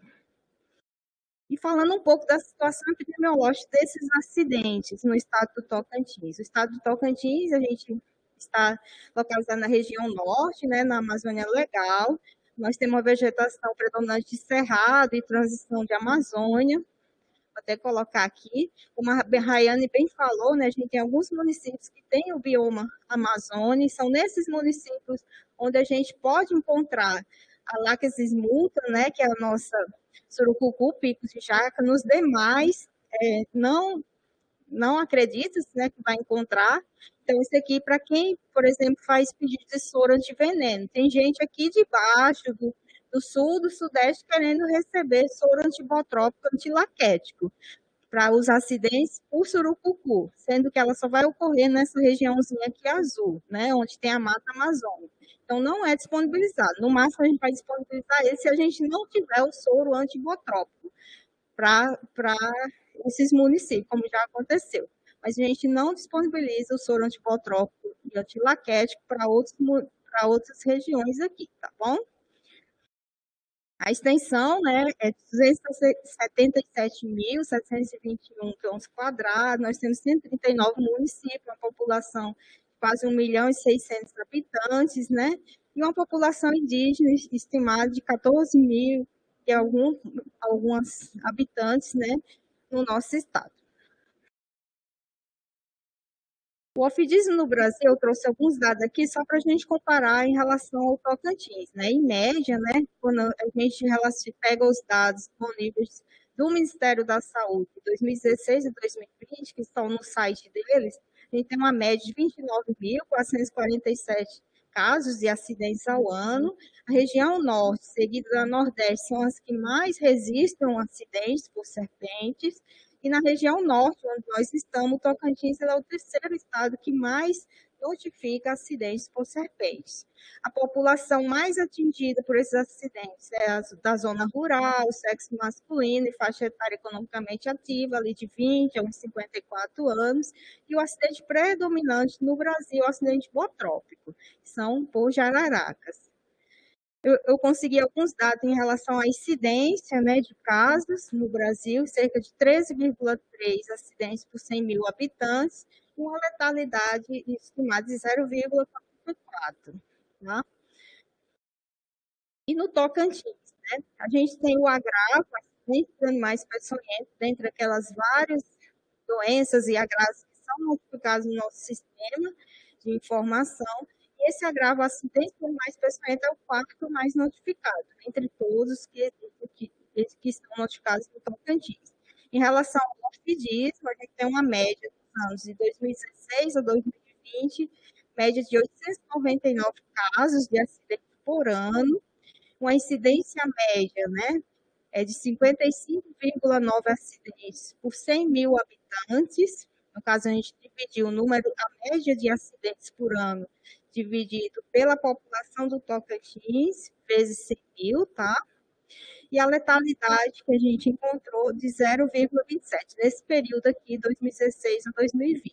E o acidente botrópico é o que mais acontece, assim como todo o Brasil, seguido pelo acidente crotálico. Quando a gente relaciona todos os acidentes por animais peçonhentos, nessa primeira coluna aqui, a gente vê os acidentes de 2016 a 2020 por serpentes. Ele ficou atrás dos acidentes por escorpiões, que desde 2017 ele ultrapassou esses acidentes por serpentes, que antes era o carro-chefe, tá?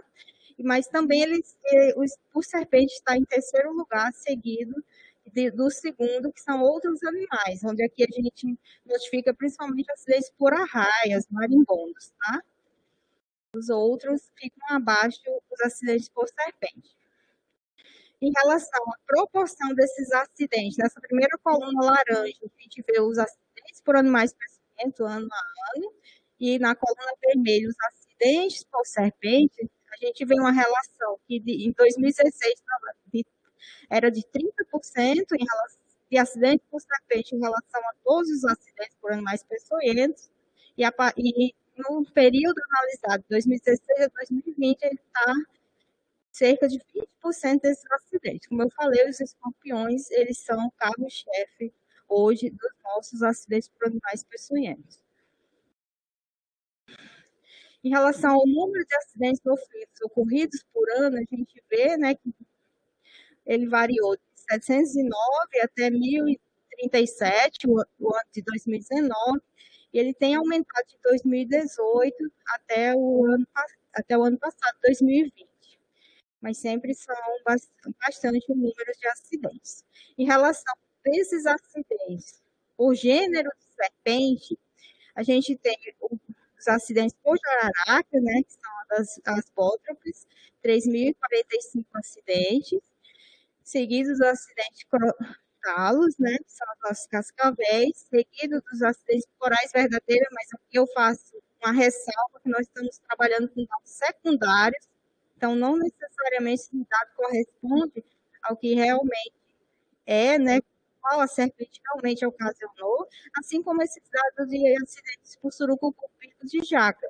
A gente vê alguns municípios que notificaram eles, que era um município do sul, do sudeste, e lá a gente não tem a mata amazônica para o aparecimento dessa serpente.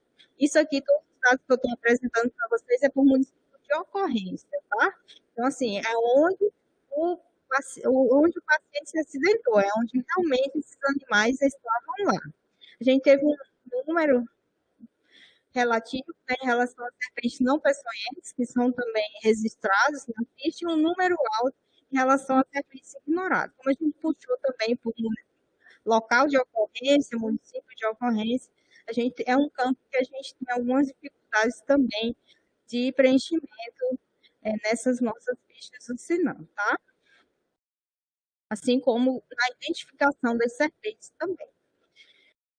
Quando a gente relaciona o número de acidentes ocorridos por serpente peçonhenta, no caso, primeiro aqui, o acidente botrópico, né, pelas bótrapes, em segundo lugar, o acidente crotálico pelas crotáceas, são nossos cascavéis, né, a gente vê que o botrópico ele ocorre cerca de 609 casos ao ano, uma média, né, quando a gente soma tudo isso aqui, divide por 5 anos, a gente tem esse número de casos ao ano, enquanto que o acidente crotálico é uma média de 100, 119 casos ao ano, em relação às nossas principais serpentes que ocasionam acidente. Aí a Rayane falou, né? Nós temos 4 espécies de jararaca, a cascavel a gente tem apenas uma, né, no estado, e também pode ter também algumas características relacionadas à própria serpente, né?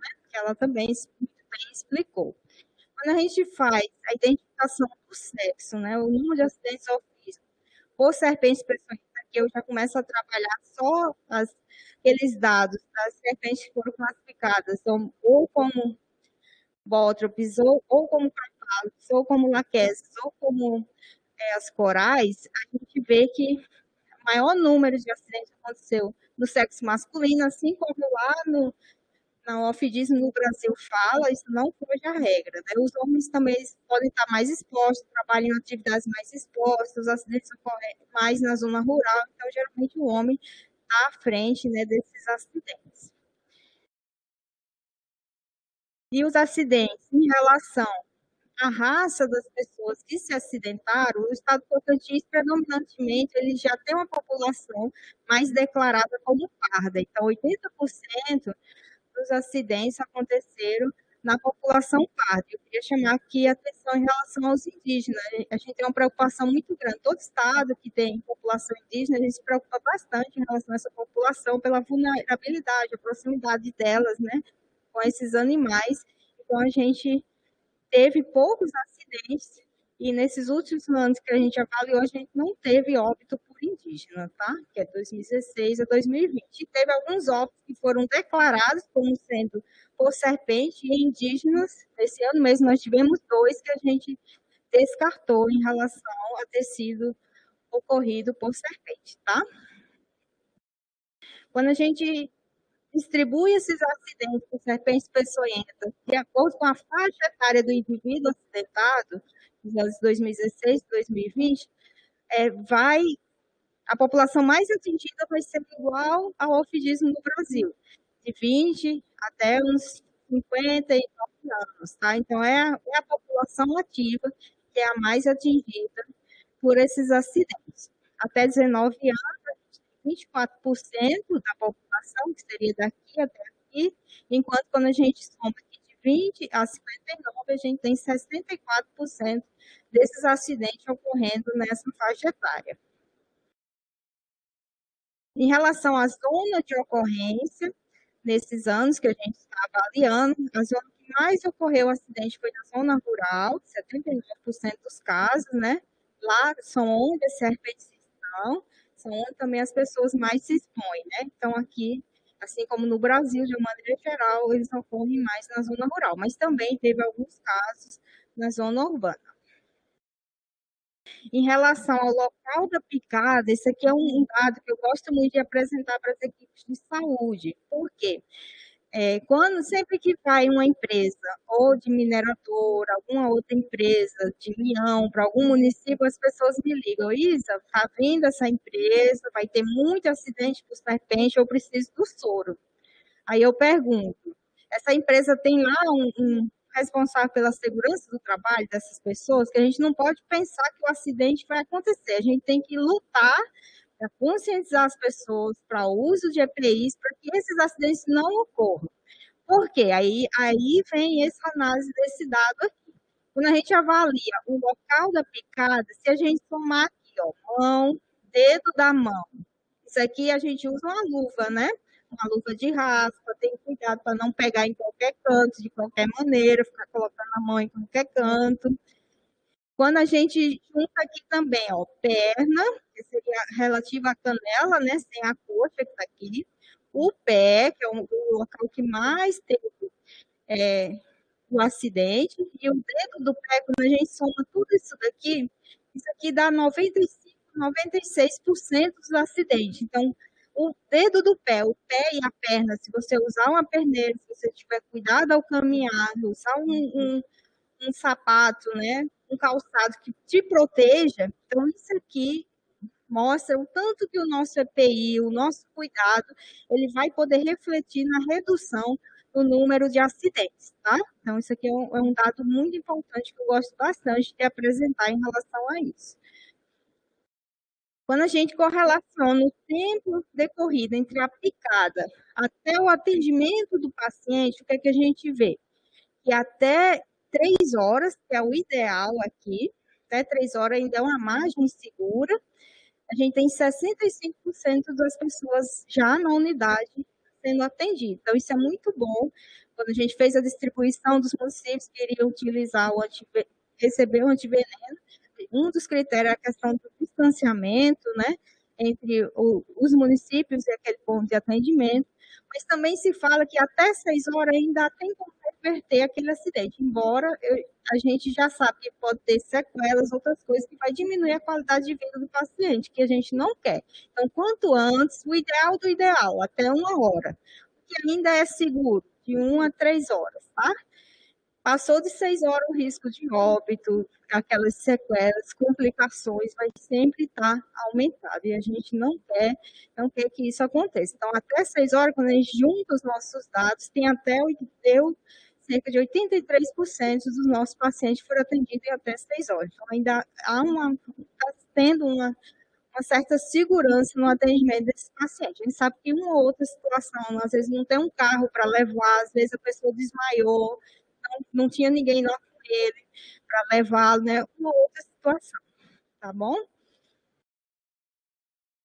Quando a gente faz o estadiamento, o que é o estadiamento? É aquela classificação em leve, moderado e graves no acidente. A gente tem que no acidente trópico, essa parte aqui, mais alaranjada, ela foi classificada como acidente leve, a vermelha como moderado e a preta como grave. Então, assim, mesmo com aquele tanto de acidentes, principalmente acidentes voltrópicos que a gente tem, a maioria deles são classificados como leve ou moderado, e graças a Deus uma menor quantidade quanto grave. Assim também como para Cascavel, né?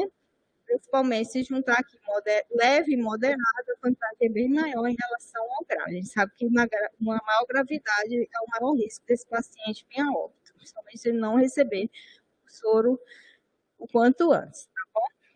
Então, isso aqui é um dado bem importante e mostra um pouco do que a gente não precisa se apavorar tanto quando existe um acidente por serpente. Tem que ter cuidado, tem que se manter calma, tem que buscar unidade. Mas também lembrar que tem uma certa margem de segurança. Quando o paciente chega lá menos de uma hora, às vezes ele nem está manifestando sintomas. Então, às vezes o médico, naquele momento o médico vai deixar em observação para ver se vai manifestar ou não. Então, às vezes, chegar já com um quadro estabelecido até vai ajudar a definição e a administração correta do antiveneno e do seu tratamento. Em relação agora com o trabalho, esses dados aqui, o pessoal da saúde do trabalhador sempre fala que eles são dados que precisam bastante ser melhorados. Todo mundo aí que for das equipes de vigilância epidemiológica, a gente pede que vocês tenham um cuidado muito importante com relação ao dado lá, doença relacionada ao trabalho na nossa ficha de SINAM. Quando a gente avalia aqui por tipo de acidente, sempre o relacionado ao trabalho, ele vai, essa partezinha vermelha, ele sempre vai ser inferior ao não relacionado, né? Então, tem que ver direitinho, analisar antes de fechar a ficha para ver se realmente estava relacionado ao trabalho daquelas pessoas, tá bom?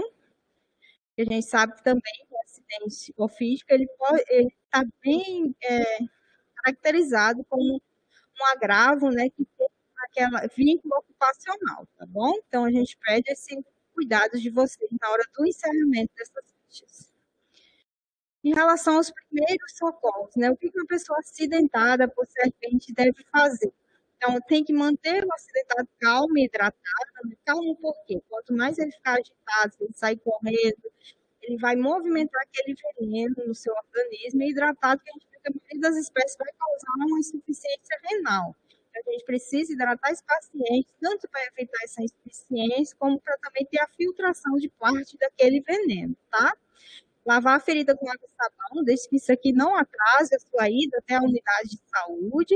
E essa medida ela é bem importante, a gente sabe que a boca, a fauna, né, da boca de uma serpente é muito rica, isso aqui pode diminuir as infecções secundárias ali naquele local da ferida. E isso aqui é o mais importante, procurar atendimento médico imediatamente. Venenos de serpente, isso é tratado com antiveneno. A única coisa que vai neutralizar ele é o antiveneno. Não vai ser o espessor, não vai ser outras coisas. As garrafadas, né? Vai ser o antiveneno, tá? Então, buscar a unidade para avaliação médica e esse tratamento específico. Então, a gente tem que manter esse repouso, preferencialmente lembra cometido elevado, que vai ter uma grande chance de edemização daquele membro, né? Então, tem tentar acomodar esse membro para evitar essa edemização.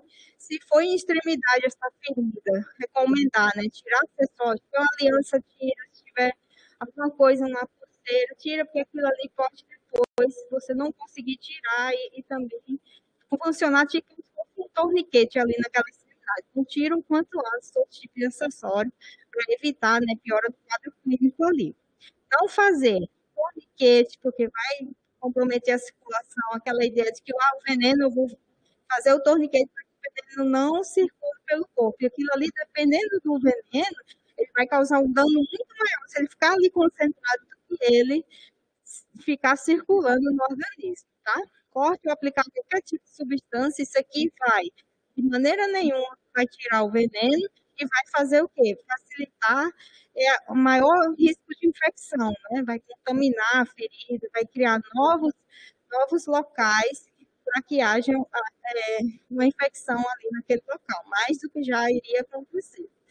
Tentar sugar o veneno, né? Tentar chupar aquele veneno, esse veneno não vai sair. A dentição das serpentes peçonhentas é como uma agulha, ela penetra muito bem esse veneno no organismo. Então, não adianta tentar chupar, você ainda vai pegar uma boca, colocar ali e contaminar mais ainda aquela ferida. Em relação aos pontos de atendimento, né? A gente hoje tem 32 municípios, eles estão distribuídos conforme essa figura aqui.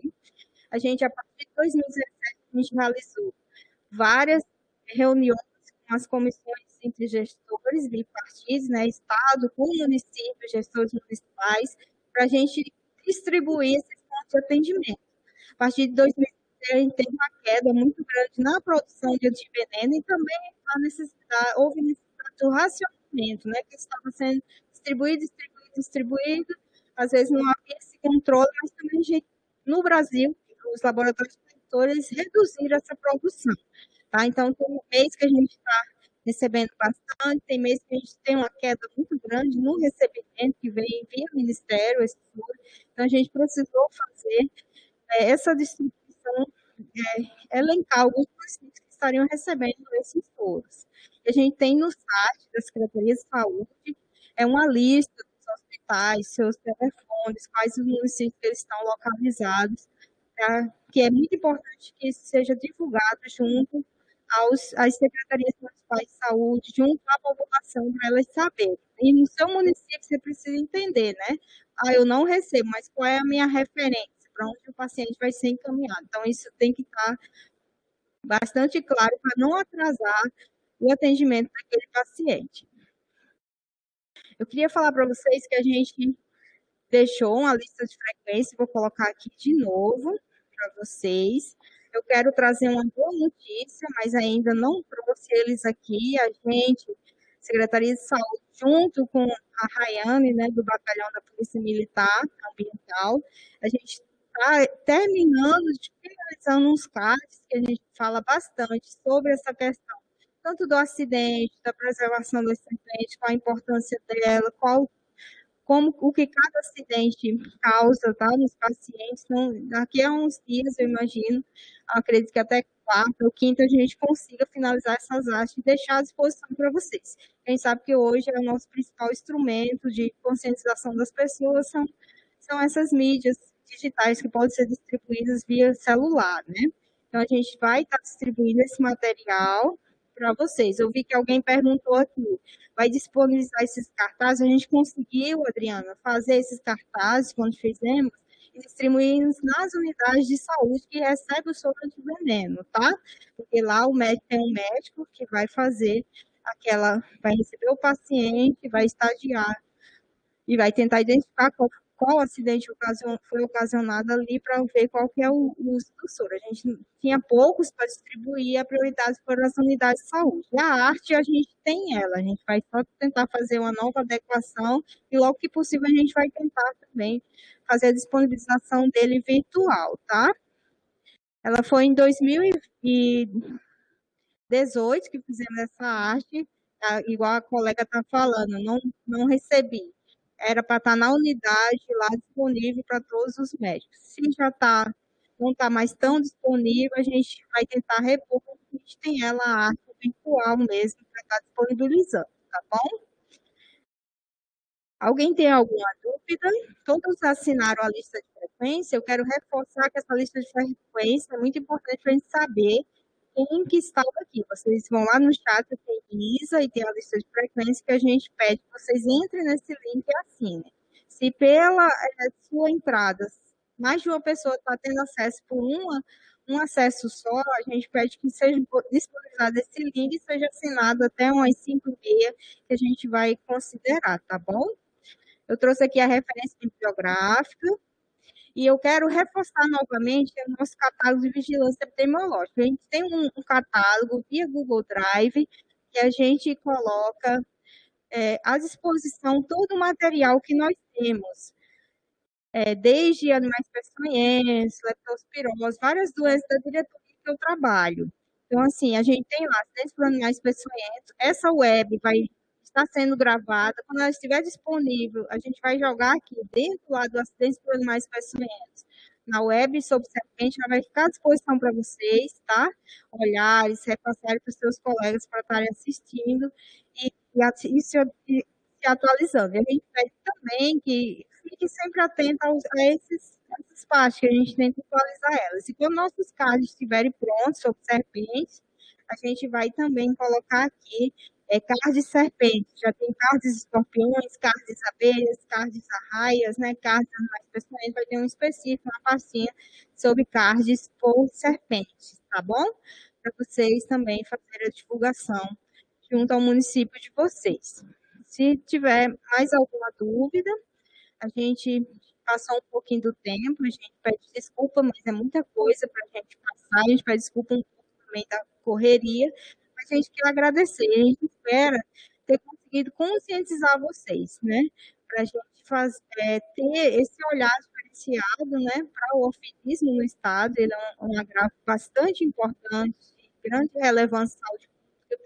E uma coisa que eu não falei, a Organização Mundial de Saúde, ela está com uma meta de reduzir em cerca de 50% o número de acidentes ofídicos até 2030. Então, assim, todas as secretarias estaduais e municipais, a gente espera que atuem, né, com essa ação de educação e saúde, que a gente viu lá, lembra da história do local da picada?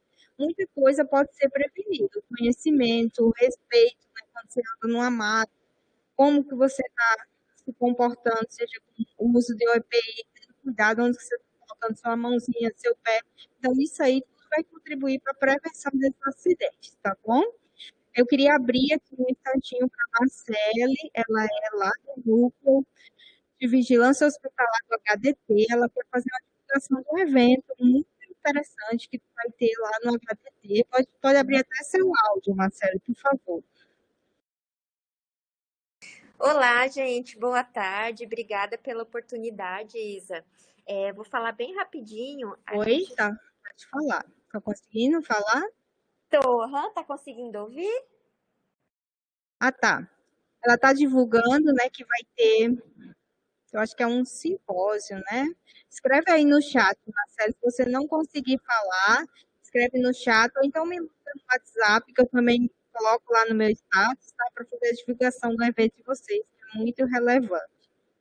Oi, Isa, tá conseguindo me ouvir? Ah, tá bom, tô vendo aqui no chat que dá para ouvir. Então, são 2 eventos em um que a gente está fazendo, promovendo aqui no HDT, e inclusive a doutora Alexandra também está participando do evento como um mini curso relacionado a animais peçonhentos. Não tá ouvindo, Anderson? Eu silenciei aqui, Marcelo, sabe o que aconteceu? No começo a gente estava tendo um eco aqui, aí a gente silenciou tudo que estava, aí por isso que eu não estou ouvindo, mas me dá só um ok quando você terminar de falar para eu encerrar aqui. Me perdoe, tá? Se eu estiver te atrapalhando. Tá bom, Isa, obrigada. Te falo aqui no chat, então, assim que eu terminar. Vou falar bem rapidinho.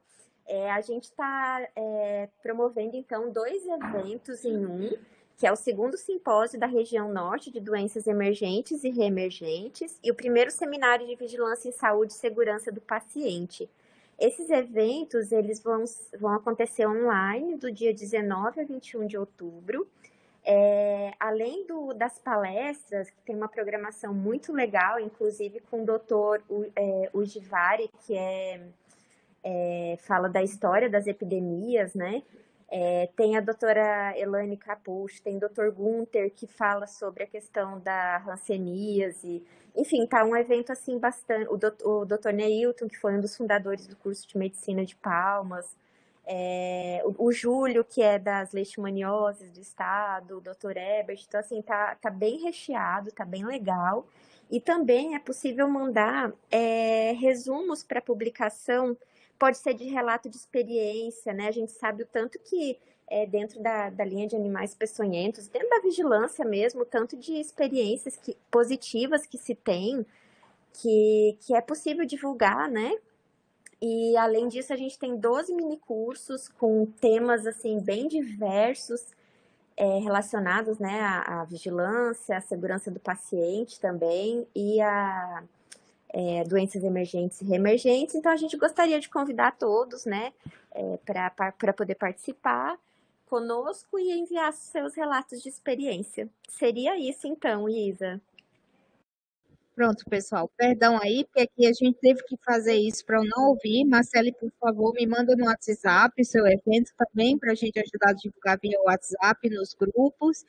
Espero e qualquer dúvida, né? Vocês entrem em contato com ela ou me passem que eu passo a dúvida em relação a ela. Eu estou sabendo do evento de vocês, viu? E eu agradeço e parabenizo toda a equipe, né? A doutora Alexandra Rossi, que é uma das palestrantes, né, que está aqui com a gente, uma médica que nos ajuda bastante, nos acompanha e sempre está muito interessada no assunto. Eu acho que ela é apaixonada, né, por animais peçonhentos, ela gosta bastante. Eu acho que ela gosta de tudo que ela trabalha, mas eu sinto o olhar dela, um carinho muito grande pelos animais, assim, por animais peçonhentos. E queria falar que admiro muito a senhora, tá? Então, assim, a gente quer agradecer a presença de cada um. Acho que a gente já estendeu bastante o horário, tá? E vamos finalizar por aqui o evento. Qualquer dúvida, a gente está à disposição, né? O pessoal participa dos grupos, né? Qualquer coisa, a gente tem um e-mail, telefones que possa entrar em contato aqui. Queria agradecer em especial a presença de cada um de vocês. Não vou falar nome por nome, mas a gente está vendo aqui, né? Vou citar, além da doutora Alexandra, o Anderson Brito, né, que é nosso também parceiro da Secretaria de Estado da Saúde, que ele é da Secretaria Municipal de Palmas, né? E todos vocês, cada um em especial, por ter ficado aqui com a gente, nos acompanhando. E logo mais, quando ela estiver disponível, a gravação a gente vai deixar à disposição para vocês também estarem passando para os seus colegas, que a gente sabe que nem sempre vão estar assistindo, tá? A gente agradece. Eu desejo um bom final de dia para vocês e muito obrigada pela presença de todos. Uma boa tarde.